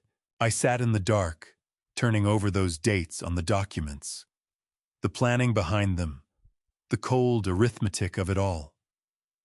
My son had put more thought into dismantling me than he had ever invested in knowing me. I looked at the burner phone one final time before concealing it. "The trap is set," I said softly to the empty room. Now I only had to survive the party. Derek wanted a celebration. He wanted every eye in the room on him. I lay back and pulled the thin blanket up around my shoulders. I shut my eyes and let the restaurant take shape in my mind. I pictured the moment the waiter would approach with the check. "Sleep well, Derek," I thought. "Enjoy the gala, drink the champagne, because the bill is coming and what it costs will be everything you have." While Derek slept soundly and dreamed of his new life in Dubai, Mrs. Weston was already waging war on my behalf. Friday morning broke gray and wet over Houston. But in Portland, the sun was coming up on a day of reckoning. Mrs. Weston walked through the district court doors the moment they were unlocked. She carried a briefcase loaded with the digital evidence I had risked everything to collect: photographs of the Cayman accounts, the forged power of attorney, and the document that would seal their fate, the fraudulent medical application, to have me committed. She described what happened in those chambers when we spoke afterward. The judge was in his 60s, a grandfather. When he reviewed the financial theft, he was angry. When he saw the medical fabrication, when it became clear that a son had manufactured psychiatric records to lock his grieving, perfectly sane father into a state institution so he could flee the country unimpeded, the anger became something harder. He did not simply sign the order. He brought his pen down on the page. He granted an emergency ex parte freezing injunction, a nuclear option. Every asset, every bank account, every line of credit tied to the Davenport Family Trust, or Derek Davenport, personally, would be locked down without warning. But Mrs. Weston was thinking several moves ahead. She knew that if the accounts froze at 10 in the morning, Derek might catch a notification while he was getting his birthday massage. He might see the alert before dinner. He might cancel or worse, run. We needed him out in the open. We needed him exposed. So she petitioned the judge for a specific execution time, 5 o'clock in the afternoon, Central Standard Time. That was when the banks would throw the switch. Exactly 30 minutes before our reservation at Oriole. I moved through that Friday in a state of strange calm. I watched Derek and Lacey prepare for the evening. They were electric, with excitement practically vibrating. Derek was singing in the shower. Lacey was tucking the last of their designer luggage, hidden until now in the guest closet, into position. They believed they were hours from walking free of all of it. The cruelty they showed me that day was of a particular kind. Not sharp or loud. It was the cruelty of erasure. They did not argue with me or shout at me. They looked straight through me as though I had already ceased to matter. "Come on, Dad," Derek said, straightening his tie in the hallway mirror. "Don't make us late. Tonight is important." I pulled on my old navy blue wool suit, 12 years old, but still pressed. I looked at myself in the mirror. What looked back was not a victim. It was a man preparing to deliver a lesson that would not be forgotten. I fixed my collar. "I am ready, Derek," I said. We rode to the restaurant. The entire drive was filled with their conversation about Dubai. I sat in the back seat and did not exist to them. At exactly 5 Honzimers, I felt a vibration against my leg. The burner phone in my pocket. I did not reach for it. I already knew what it meant. The trap had closed. The assets were frozen. Their cards had gone dead. The fortune they believed was theirs had passed into the custody of the court. And that brings us back to this moment. The memories of those 3 days receded from my mind, and the sounds of the restaurant came flooding back: the delicate clink of glassware, the murmur of conversation at other tables, and the dense, suffocating silence sitting over table number 4. I was no longer in the past. I was at the bar, glass of water in hand, watching the collapse unfold in real time.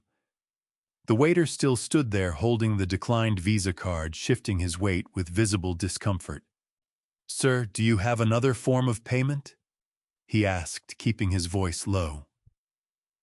Derek was staring at the card reader as though it were broadcasting in a language he didn't recognize. The look of confusion on his face was dissolving into panic right in front of everyone. Sweat was breaking out on his upper lip. "This does not make sense," Derek said, his voice climbing. "I used this card yesterday. There is a limit of $50,000. Run it again. You must be doing it wrong." "I ran it 3 times, sir," the waiter said. "It is a hard decline. The bank has instructed us to confiscate the card." "Confiscate it." Derek snatched the card out of the waiter's hand. "You will absolutely not." Lacey's fingers closed around his arm nails, pressing into the fabric of his jacket. "Derek!" she hissed. "Everyone is watching. Handle this. Use the Cayman card." Derek went rigid. His eyes met hers. He could not use the Cayman card. Not here with these people at the table. That account was never meant to surface in public. It was their escape route. "I cannot use that one," he said under his breath. "Then use mine," Lacey said. She snapped her clutch open and pulled out a platinum card. "Here, run this and add a 20% tip. Just get us out of here." The waiter took the card and walked back to the terminal. I watched his fingers move across the keypad. I brought my glass to my lips and took a slow sip of water. It was the finest water I had ever tasted in my life. The machine sounded a long, flat tone. Failure. The waiter came back. The apology had left his expression. What replaced it was suspicion. "Declined, ma'am," he said. Lacey's fork hit the china plate with a sharp clatter. "What do you mean, declined?" She couldn't keep her voice down. "That is my personal account. It has nothing to do with him. It appears all accounts linked to the Davenport name have been flagged," the waiter said. The business partners at the table were already on their feet. Jackets buttoning, phones coming out. The illusion had shattered. They no longer saw the golden figure Derek had spent the evening projecting. They saw a man who could not cover his own dinner tab. "Derek, we are going to step out," one of the men said. "We can find a better time to reconnect." "No, wait. Sit back down," Derek said, his voice breaking at the edges. "It is just a bank error. My father confused the accounts. He has dementia. He must have called the bank and said something that made no sense. Even as everything crumbled around him, he was still using me as his cover, still blaming the man he had robbed." He turned toward the bar. He found me standing there. He found that I was not staring at the floor. My eyes were level with his, and in that moment, for the first time, he read what was in them. Not confusion, not fear, absolute cold clarity. He came at me hard.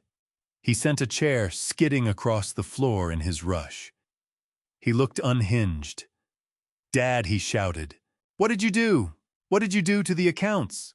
Every conversation in that restaurant stopped cold. Every head turned. The polished son in his Italian suit screaming at an old man in a worn coat. I set my glass down on the bar. I did not move back. I did not blink. I held my ground until he was right in front of me, close enough that I could feel the fear radiating off him. "I did nothing to your accounts, Derek," I said evenly. My voice moved through the silence of the room. I simply reclaimed control of mine. He went still. His mouth worked without producing anything useful. "What are you talking about?" he managed. "You are senile. You do not know what you are doing. Hand me the phone. Give me your wallet." I slipped my hand into my pocket, but what I drew out was not the empty wallet he was counting on. It was the burner phone. I held it up where he could see it. I know precisely what I am doing, I said. I know about the house you sold. I know about the $18 million you moved to the Cayman Islands. I know about the one-way tickets to Dubai. And I know about the room in the state asylum where you plan to leave me tonight. Lacey had moved up behind him. She caught the last part. Her face drained of color. She looked close to collapse. You know, she said, barely forming the words. I looked at her. I looked at the diamond necklace at her throat. I know everything, Lacey. And so does the judge who signed the freeze order at 5 Ozonoro today. You are not flying to Dubai. You are not going anywhere. Derek lunged for the phone. Give me that, he shouted. But before his hand reached me, a firm grip landed on his shoulder. The restaurant manager, and behind him, 2 men in dark suits who had entered through the front doors. Neither was smiling. Mr. Davenport, the manager said quietly, I need you to step back. Derek wheeled around. Get off me. This old man is out of his mind. He is lying. The 2 men in suits moved forward. One produced a badge. Derek Davenport, the officer said. Lacey Davenport, you are both under arrest. The trap had closed perfectly. Every eye in the room was on us, and the final curtain was coming down. The silence in the restaurant was not empty. It had weight to it, a physical pressure that settled over every person in the room. The silverware had gone still. The background music had dissolved into nothing. All that remained was the labored breathing of my son as he stood before me. His chest rose and fell hard beneath his expensive suit. His face had become a map of panic and rage. The veins in his neck stood out like cables pulled taut. He looked at me, and for the first time in his life, he did not see his father. He saw an obstacle, a malfunction in a plan that was supposed to be flawless. He came at me again with his voice. It split under the pressure of it. I had never heard that sound from him. It was the sound of a child discovering that the rules no longer bent in his favor. What the hell do you think you're doing, Dad? Give me the cards. Give me the wallet. Stop this right now before I have you committed before the night is over. He reached for me. His hand curved like something that meant to grip and pull. He was going to seize my lapel and shake the compliance back into me. He expected me to crumple. He expected the frail old man to step backward and apologize and hand over whatever card kept his illusions funded. I did not crumble. I rose. Not the way a 70-year-old man with a bad hip rises. Not the way a confused patient hauls himself upright. I rose the way a man rises who spent 40 years putting up structures that held against the wind. My spine went straight. I seemed to gain 3 inches on the spot. The shuffle was gone. The tremor was gone. The emptiness in my eyes was gone, replaced by something sharp and cold that cut right through him. I swept his hand aside. Not a blow. A dismissal, the kind a parent delivers to a child who has overstepped. Derek stumbled backward. He looked genuinely stunned. He had spent so long thinking of me as his victim that he had erased the earlier version, the one who taught him how to stand on his own 2 feet. I met his eyes. I pitched my voice to reach the far walls of that room without raising it. Shouting is for people who have already lost. I spoke with the plain authority of fact. That is not your card, Derek. The words landed and held. That is my card, tied to the savings I accumulated across 40 years of work. The money you and your wife have been draining for the past 3 months, like it was you sunk yourself. Derek went pale. He swept a glance across his guests and attempted something like a laugh. It came out strangled. Don't take this seriously, he said, pitching it toward the investors. He is having one of his episodes. He believes he is still at the office. He gets confused. Dad, sit down. You are making a fool of yourself. I did not sit. I stepped away from the service table and moved into the open center of the room. The light of the chandelier fell directly on me. I turned to face the table where his partners sat, men who understood money, men who respected the weight of it. "Gentlemen," I said. My voice did not waver. "My son informed you that I am suffering from dementia. He told you I was a burden to manage. He told you he is a self-made investor deploying his own capital." I brought out the burner phone and raised it deliberately the way you raise an exhibit. "The truth is that my son has not generated $1 of legitimate income in 10 years. The funds he presents as his own are my retirement savings. The penthouse he occupies was financed by the sale of my home in Baltimore. Every luxury he and his wife display has been purchased with money stolen from a grieving widower." Liar. Lacey came up out of her chair as if something had launched her. Her expression had shed every layer of composure. The curated socialite was simply gone. What remained was something cornered and furious. Shut your mouth!" she screamed. "You are lying. You are not well. Derek, call the doctors. Call Dr. Pritchard. Get him removed." I turned my eyes to her. The look I gave her carried no anger, only a measured disappointment that stopped her mid-breath. "Dr. Pritchard is not coming." "Lacey," I said.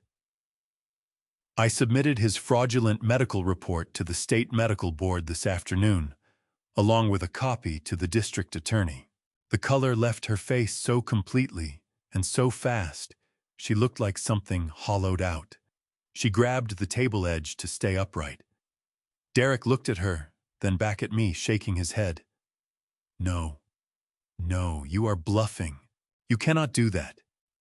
You barely know how to operate a phone." I smiled. There was nothing warm in it. "I am a chief engineer, Derek. I was writing code while you were still in diapers. Did you honestly believe that because I was grieving your mother, I had become someone you could outmaneuver? Did you think I was stupid?" I took one step toward him. He moved back. "I know about the account in the Cayman Islands, Derek. Account number 74229. I know about the $500,000 you transferred last night.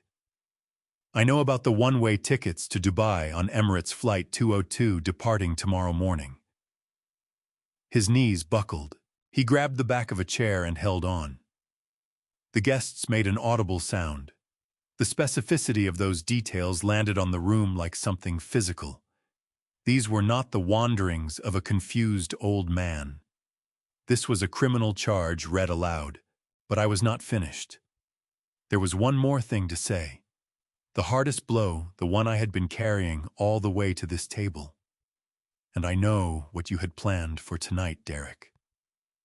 I let the silence extend. I made him stand in it. "You were not planning to take me home after dinner. You were going to drive me to the south side. You intended to use a fabricated diagnosis to have me involuntarily committed to a state asylum. You were going to lock your own father so you could jet off to some beach and toast your good fortune with my money." A wave of horrified murmurs swept through the room. The investors turned to look at Derek with pure revulsion. One of them, the man who had been savoring the expensive wine, pushed back his chair and got to his feet. He dropped his napkin onto the table.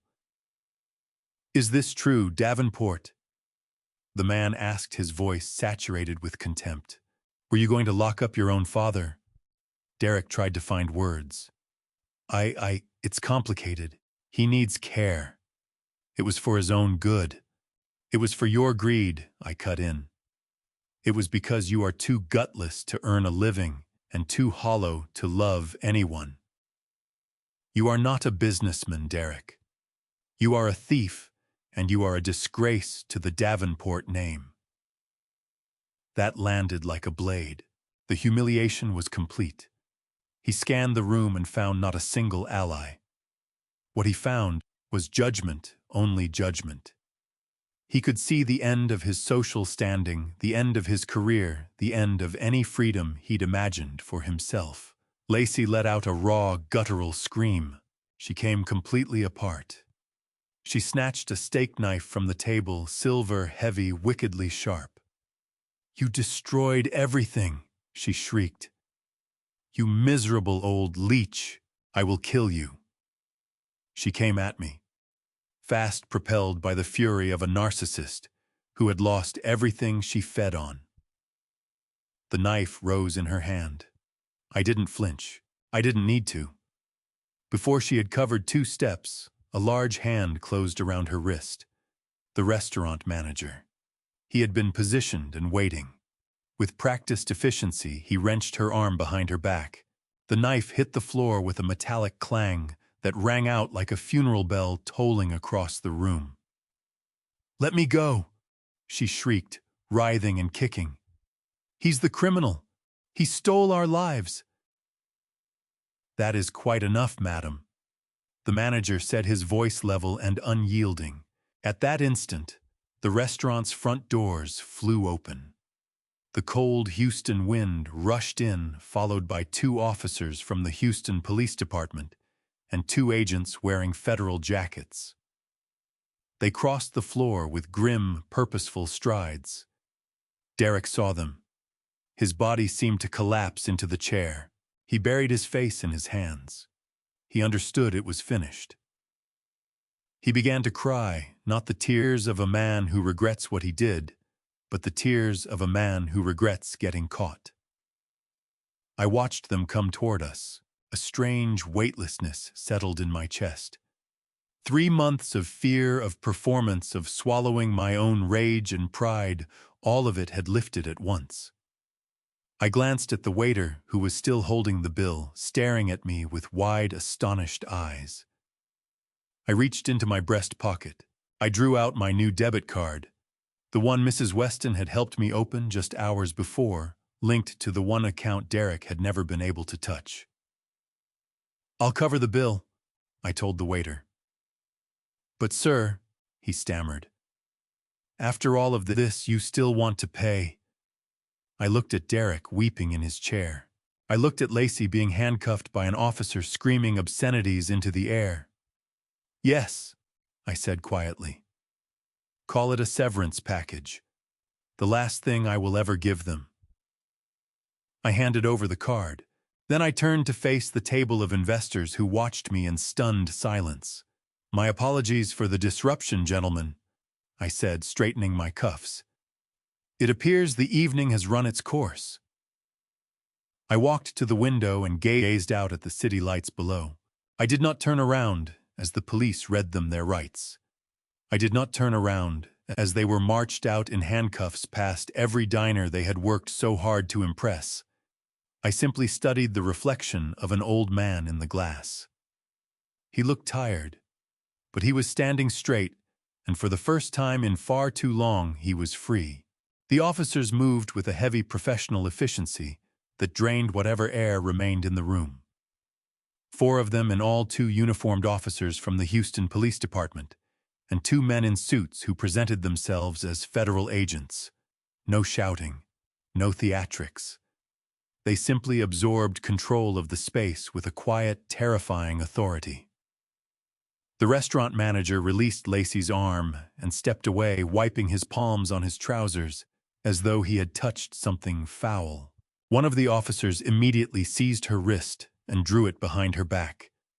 The handcuffs ratcheted shut with a sound I felt in my teeth. Click, click, click. Sharp and mechanical, the noise carried up into the high ceilings. It was the sound of consequences arriving exactly on schedule. Lacey broke into a sob, a high, strangled sound of pure disbelief. She looked at the officer, then swung her gaze to her husband. "Derek, do something," she whimpered. "Tell them who we are." But Derek could do nothing. He sat slumped, face buried in his hands. A federal agent stepped over and laid a hand on his shoulder. "Derek Davenport." The agent said, his voice scrubbed of any feeling. "Please stand up. You are under arrest." Derek raised his head. His eyes were red and swollen. He swept the room for any exit, any sympathetic face, any thread that might pull him free of the trap he had built around himself. There was nothing. The business partners he had spent the evening trying to impress now stood against the wall, arms folded, expressions carved from stone. They wanted no part of him. Derek rose slowly, his legs trembling so badly I half expected him to go down. He extended his hands almost by reflex. The agent spun him around and cuffed him. The metal bit into his wrists, crushing the cuffs of his expensive tailored shirt. The Audemars Piguet watch he had purchased with my money gleamed just inches from the steel restraints. It was a striking image, the emblem of his stolen wealth pressed against the emblem of his reckoning. You have the right to remain silent. The agent began reciting the Miranda rights. Anything you say can and will be used against you in a court of law. Derek wasn't taking in his rights. He was staring at me. He was staring at his father. The agent continued reading out the charges, heavy ones, ugly ones. You are being charged with wire fraud, bank fraud, identity theft, forgery of legal documents, and conspiracy to commit elder abuse. That final charge sent a ripple of murmurs through the restaurant. Elder abuse, a dirty crime, a coward's crime. The investors regarded Derek with open revulsion. Stealing money is one thing, but conspiring against your own defenseless father, that there is no forgiving. Derek seemed to physically shrink beneath the weight of those words. He grasped what he was actually facing. He understood this wasn't a misunderstanding that a polished apology or a quiet payment could dissolve. He was staring at 20 years in a federal prison. He was staring at the end of his life as he'd known it. Panic swallowed him whole. 40 years of arrogance shattered like dropped glass. He lurched toward me, straining against the agent's grip. "Dad!" he screamed. "Dad, please tell them to stop." I stood perfectly still. I watched him struggle.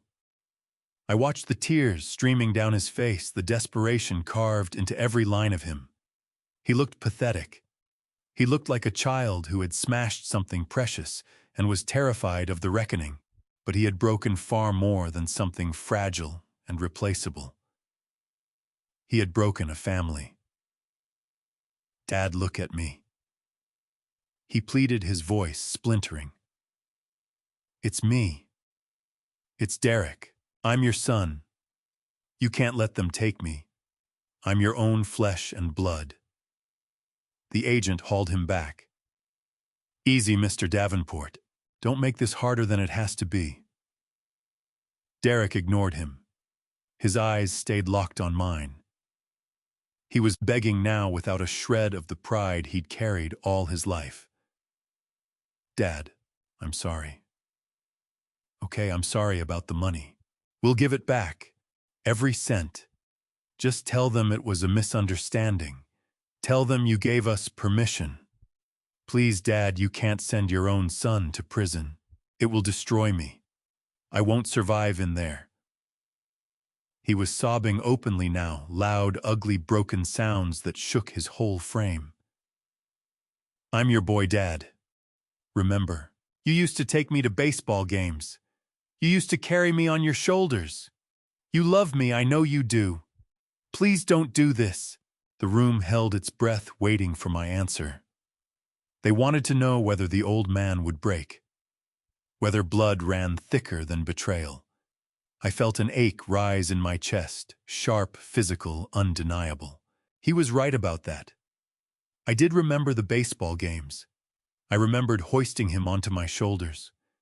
I remembered the day he came into this world and the promise I made to shield him from everything hard in it. But I also remembered the windowless room. I remembered the forged medical report. I remembered what I heard at 2 a.m, his laughter, as he mapped out how to have me locked in an asylum while he went off to enjoy the beach on my money. I looked at him. I looked into his eyes and understood that the boy I had known was gone. Whatever had been good in him had been swallowed whole by the man standing before me. I took a step toward him, I wanted him to hear every word. I wanted what I said next to be the last thing he carried with him when the cell door closed. My face gave him nothing. My voice gave him less. I looked him over slowly, then I spoke. You are confused, Derek. Derek blinked, a flicker of hope crossing his face. What? What do you mean? I am not your father, I said quietly. He stared. Dad, what are you saying? My son died 3 months ago, I said. He died the same day his mother did. The boy I raised would never have stripped his father of his home. The boy I raised would never have treated a grieving man like an inconvenience. The boy I raised had a conscience. I paused. I let it settle. You, I said, my finger aimed at his chest, are just a thief who happens to share my last name. You are a stranger to me. I don't know who you are. Derek's face fell apart. The hope drained out of him and left only despair in its place. He understood then the bridge was ash. No mercy was coming his way. Dad, don't, I said, cutting him off. My voice cracked like a whip. Okukeba, you surrendered that word the moment you put your signature on the papers to have me committed. You wanted me erased from your life, Derek. You wanted me gone. I let that hang in the air. Well, you got exactly what you wanted. I turned to the federal agent. Officer, get him away from me. The agent gave a single nod. His grip on Derek's arm tightened. Let's move Davenport. They started pulling him toward the door. His legs buckled beneath him, and the agents had to hold him upright. He was wailing a low, hollow sound that had nothing to do with remorse and everything to do with loss. Lacey was escorted out behind him. She wasn't crying anymore.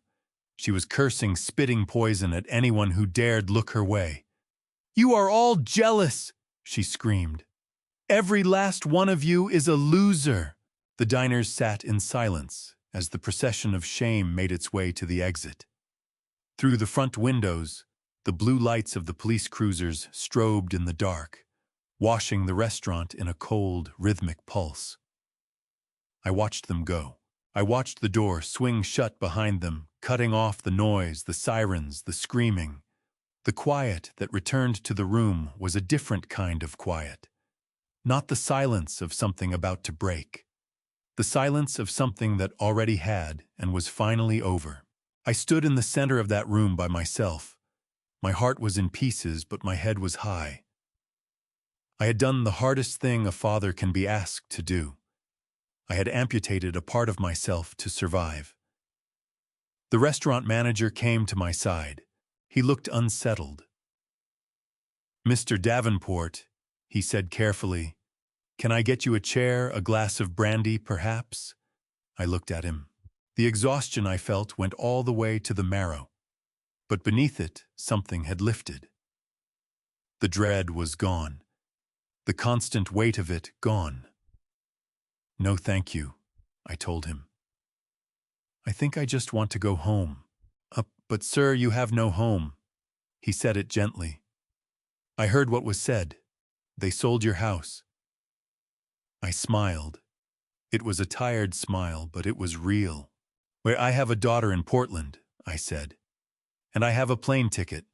I am going to be just fine. I turned and walked toward the door.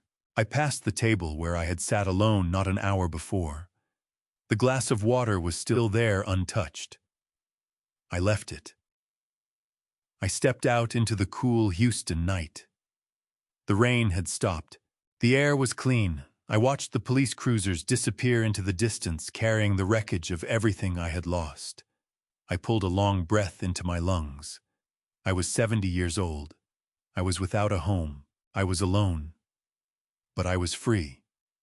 And for the first time in longer than I could say tomorrow was something I wanted to see. 6 months is a long time to wait for the final act of a tragedy. The seasons had turned outside the windows of the federal courthouse. The punishing winter winds of Houston, had softened into something resembling spring, but inside courtroom 304 the air was still cold and clinical. I sat in the back row on a hard wooden bench, and I was not alone. Mrs. Weston sat beside me, her briefcase balanced on her knees like armor. She had been my anchor through the depositions, the hearings, the relentless attempts by Derek's defense team to cast me as a bitter, vindictive old man. But today all of that maneuvering was finished. Today was Judgment Day. When the bailiff announced the judge, every person in the room rose. The silence was total. Then the side door opened, and the defendants were brought in. I had not laid eyes on Derek or Lacey since that night at the restaurant. I had seen their mugshots on the evening news. I had seen the courtroom sketches. But seeing them in person was something else entirely. They looked diminished, like rough drafts of who they used to be. Lacey's hair, which she had once spent a small fortune keeping immaculate, was pulled into a limp ponytail. The roots were plain to see. Derek looked hollowed out. The tailored suits were gone, replaced by the shapeless orange of federal detention. He walked in a shuffle, ankles in shackles, and the sound of the chains dragging across the courtroom floor. That metallic scrape is something I will carry with me the rest of my life. He did not look at the gallery. His eyes stayed down. He knew I was sitting there. I could feel him pulling away from it. He was ashamed not of what he had done, but of where it had brought him. The sentencing hearing ran 2 hours, though it felt like minutes. The judge was a sharp, no-nonsense woman who had clearly watched enough greed pass through her courtroom to last several lifetimes. She read through the charges in a flat, measured voice that somehow made each crime sound worse than it was. Wire fraud, identity theft, conspiracy, falsification of medical records. She paused when she reached the section about the nursing home. She removed her glasses and looked directly at Derek. "Mr. Davenport," she said, "in my 20 years on the bench, I have seen people steal to feed a drug habit. I have seen them steal out of sheer desperation. But you stole for vanity, and to feed that vanity you were prepared to discard your own father like he was nothing. This court finds that level of moral failure staggering." Derek flinched. Lacey began crying softly into her cupped hands. The judge replaced her glasses. "Derek Davenport, I sentence you to 120 months in a federal correctional institution." 10 years. Lacey let out a sharp gasp. "Lacey Davenport, for your role as an active co-conspirator, I sentence you to 84 months. 7 years. The gavel came down. A clean, final sound. The sound of a book being shut for good. The assets were ordered returned. The penthouse had already been seized and liquidated. The accounts in the Cayman Islands had been repatriated. Once the legal fees were settled and the fines assessed, I would recover the greater part of what they had taken. I was solvent again. But sitting there watching the marshals lead my son away in chains, I felt like a man with nothing. I did not celebrate. There is no joy in watching your own blood go to prison. There was only relief. The kind that follows a long and brutal surgery. You are still raw, still hurting, but you know at last that the healing can start. I thought that would be the end of it. I thought I could walk out of that courthouse and close the door on all of it forever. But there was one thread still pulling at me, one question that wouldn't let me sleep. I needed to know if he understood. I needed to know whether underneath all that narcissism and greed, some remnant of the boy I raised was still breathing. So a week later, I drove to the federal prison in downstate Illinois. The facility rose out of flat cornfields, gray concrete, and coils of razor wire, solid and immovable as a tomb for the living. I went through the security process, emptied my pockets, walked through the metal detectors. The air inside carried the smell of bleach and industrial floor wax. It was the smell of institutionalized misery. I sat in the visitation room on a metal stool bolted to the floor. A thick pane of glass divided me from the empty chair on the other side. I waited. 10 minutes later, the door on the far side swung open. A guard brought Derek in. Even after just a week, he looked altered. His head had been shaved. His complexion was shallow and gray. He sat down and lifted the black telephone receiver. He looked at me through the glass. His eyes were dark and empty. But the moment he found my face, I saw something ignite. Not remorse. Anger. I picked up my phone. "Hello, Derek," I said. He didn't say hello. He leaned in close, his breath clouding the glass. "Are you happy now?" he hissed. His voice came through the line, small and distorted. I held his gaze. "I am not happy, Derek. No father takes pleasure in seeing his son in a cage." "Then why did you go through with it?"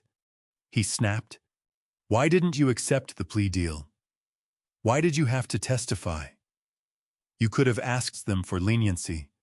You could have told them I was young and foolish. Instead, you sat there and let them bury me." I listened to him and felt something strange. For months I had carried anger, betrayal, grief. But now, sitting just inches from him, with only glass between us, I felt nothing. The cord that ties a parent to a child, it had finally given way. I was looking at a stranger. One who happened to carry my eyes and my nose, but none of my soul. "I did it because you broke the law, Derek," I said. "And because you tried to erase me. You didn't just want my money. You wanted my existence wiped out. You wanted to drop me in a hole and walk away." "It was just a nursing home, Dad." His voice climbed. "It wasn't a prison. You're making it sound like I was planning to kill you. I just wanted to live my life. I was owed that money. I worked for you. I was your son. It was going to come to me eventually anyway. I just took it early." He was still doing it. Still rationalizing, still constructing the story where he was the one being wronged. He genuinely believed my money was his by right and that I was the selfish one for holding on to it. I shook my head slowly. "You were owed nothing, Derek. An inheritance is a gift, not a debt someone runs up against you. You don't earn a reward just for existing. You earn one by building something. You built nothing. You only tore things down." Derek drove his fist down on the counter. The guard behind him stepped forward, hand resting on his baton. Derek caught himself and dropped his voice. "So that's it. You drove out here to lecture me, to gloat." He let out a short, bitter sound. "Go ahead then. Enjoy the millions, Dad. You're going to die alone in that house. You have nobody. Lacey despises you. I despise you. You'll rot in that big, empty place, and not a single person will give a damn." I studied his face, twisted with contempt. And I understood then why I had come. I had come searching for my son. But my son had been gone a long time. The man on the other side of the glass was just a container of resentment. "I didn't come to gloat," I said quietly. I came to give you something." I reached into my shirt pocket and drew out a small photograph. It was old, the edges curled and soft. Taken 35 years ago at a lake house in Tennessee. In the picture, I was a younger man, thick beard, fishing rod in hand. Beside me stood Carol, laughing, hair loose in the wind. And between us, on the dock, sat a 5-year-old boy holding up a small fish with a grin that took up his whole face. He looked safe. He looked loved. I pressed the photograph flat against the glass. Derek looked at it. For just a moment, the anger faltered. He stared at the little boy he used to be. He stared at his mother's smile. "That was the family you had," I said. That was the love you traded away for a first-class seat and a watch. Derek turned his face to the side. He couldn't hold the image. "Take it away," he whispered. "I'm leaving it with the guard," I said. "You can put it on your wall or tear it to pieces. That's up to you. It doesn't matter to me anymore." I got to my feet. My knees didn't protest. My back was straight. Derek looked up, panic climbing back into his eyes. "Wait, where are you going?" "I'm going to Portland, Derek. I'm going to live near your sister. I'm going to watch my granddaughter grow up. I'm going to build a foundation in your mother's name. I'm going to live. But you'll come back. You'll visit." I looked at him one last time. I took in his face, not to hold on to it, but to release it. "No, Derek," I said. "I won't be coming back. But 10 years is a long time," he stammered. "I know," I said. "Use it well." I set the phone down. "Dad, wait."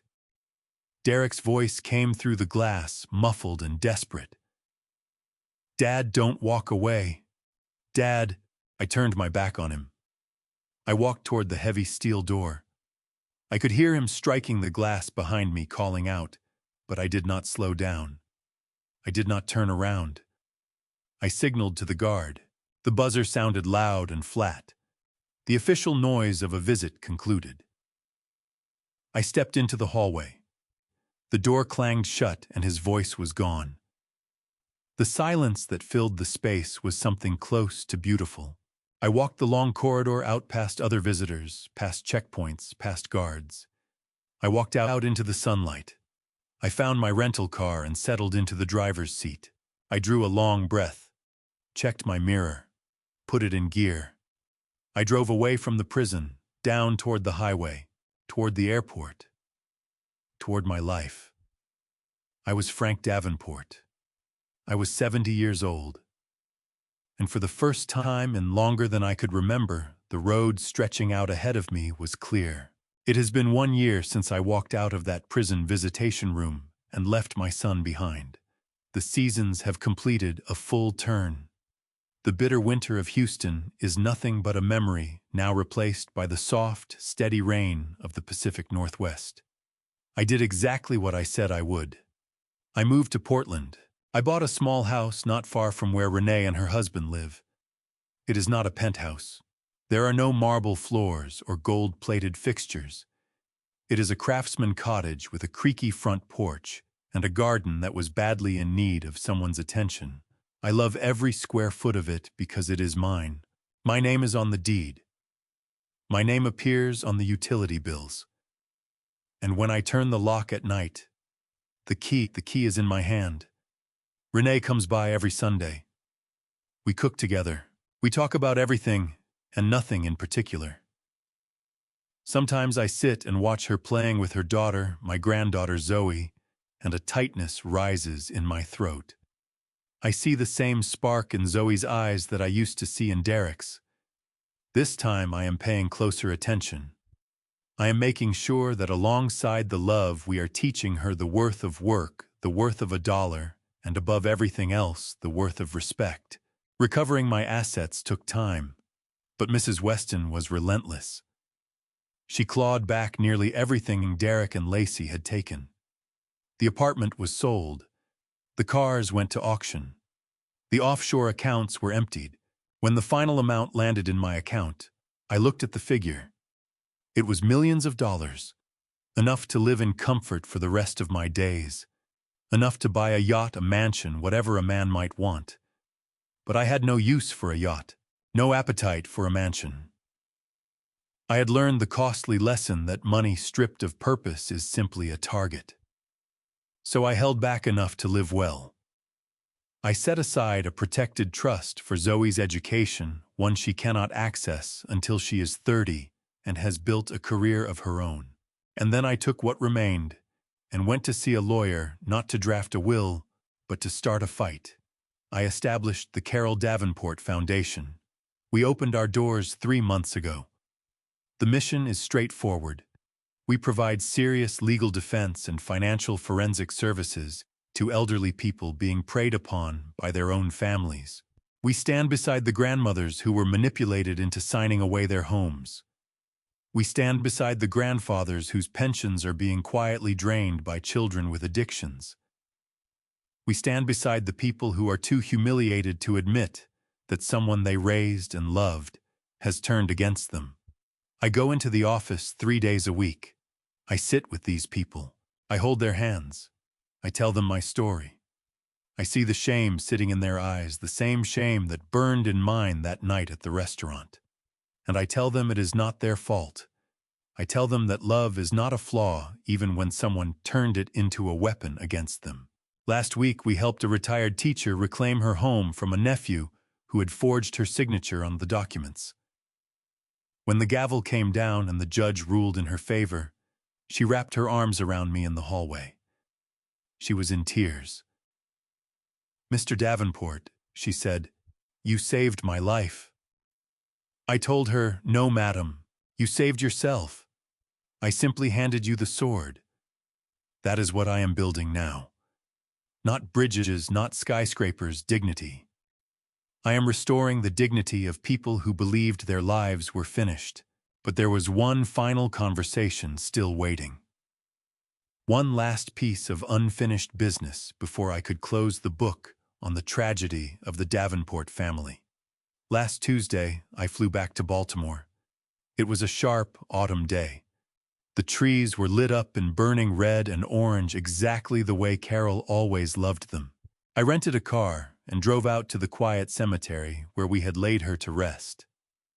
It felt like another lifetime since I had stood at that same spot with Derek beside me listening to his hollow promises. I walked to her grave. The headstone was cold and gray. I brushed away a few fallen leaves. I placed a bunch of fresh white peonies in the vase. I stood there a long while, just listening to the wind moving through the trees. I thought about the life we built together, about the things we gave up, about the long hours I worked so Derek could attend private school, about the holidays we passed on so we could grow his trust. I knelt in the grass. I pressed my fingers against the letters of her name cut into the granite. "Hello, Carol," I whispered. "I'm back." I breathed in slowly. The air carried the smell of damp earth and pine. "I have some news," I said. "Our boy is gone. He is alive, but he is gone. He is somewhere now where he cannot do harm to anyone. And I need you to know that I am okay. I am not alone. I am not adrift." I stopped pulling my thoughts together. This was the hardest part. The confession. We made a mistake, Carol. You and I. We loved him too much. We stood between him and every storm that came his way. We handed him everything he wanted before he even knew how to want it. We believed we were being good parents. We believed we were giving him a life better than the one we'd had. I looked at the date of her death carved into the stone. We taught him to be kind, Carol. We taught him manners. We taught him how to knot a tie and how to offer a firm handshake. But we left out the most important thing. We forgot to teach him gratitude. We forgot to make clear that what we gave him were gifts, not entitlements. We raised a prince, and then we stood there bewildered when he became a tyrant. A tear found its way down my cheek. Not a tear of grief, a tear of truth. "But I fixed it, Carol," I said, my voice finding its strength. "It cost me more than I can say to do it, but I fixed it. He's learning now. He's learning that choices carry consequences. He is learning that the world does not arrange itself around him. It is a brutal lesson, and he despises me for it. But it was the only path left to rescue his soul, even if the price was his love." I got to my feet. I wiped my face. A deep, settled peace came over me. The guilt I had been hauling, the gnawing question of where I had gone wrong, lifted and was gone.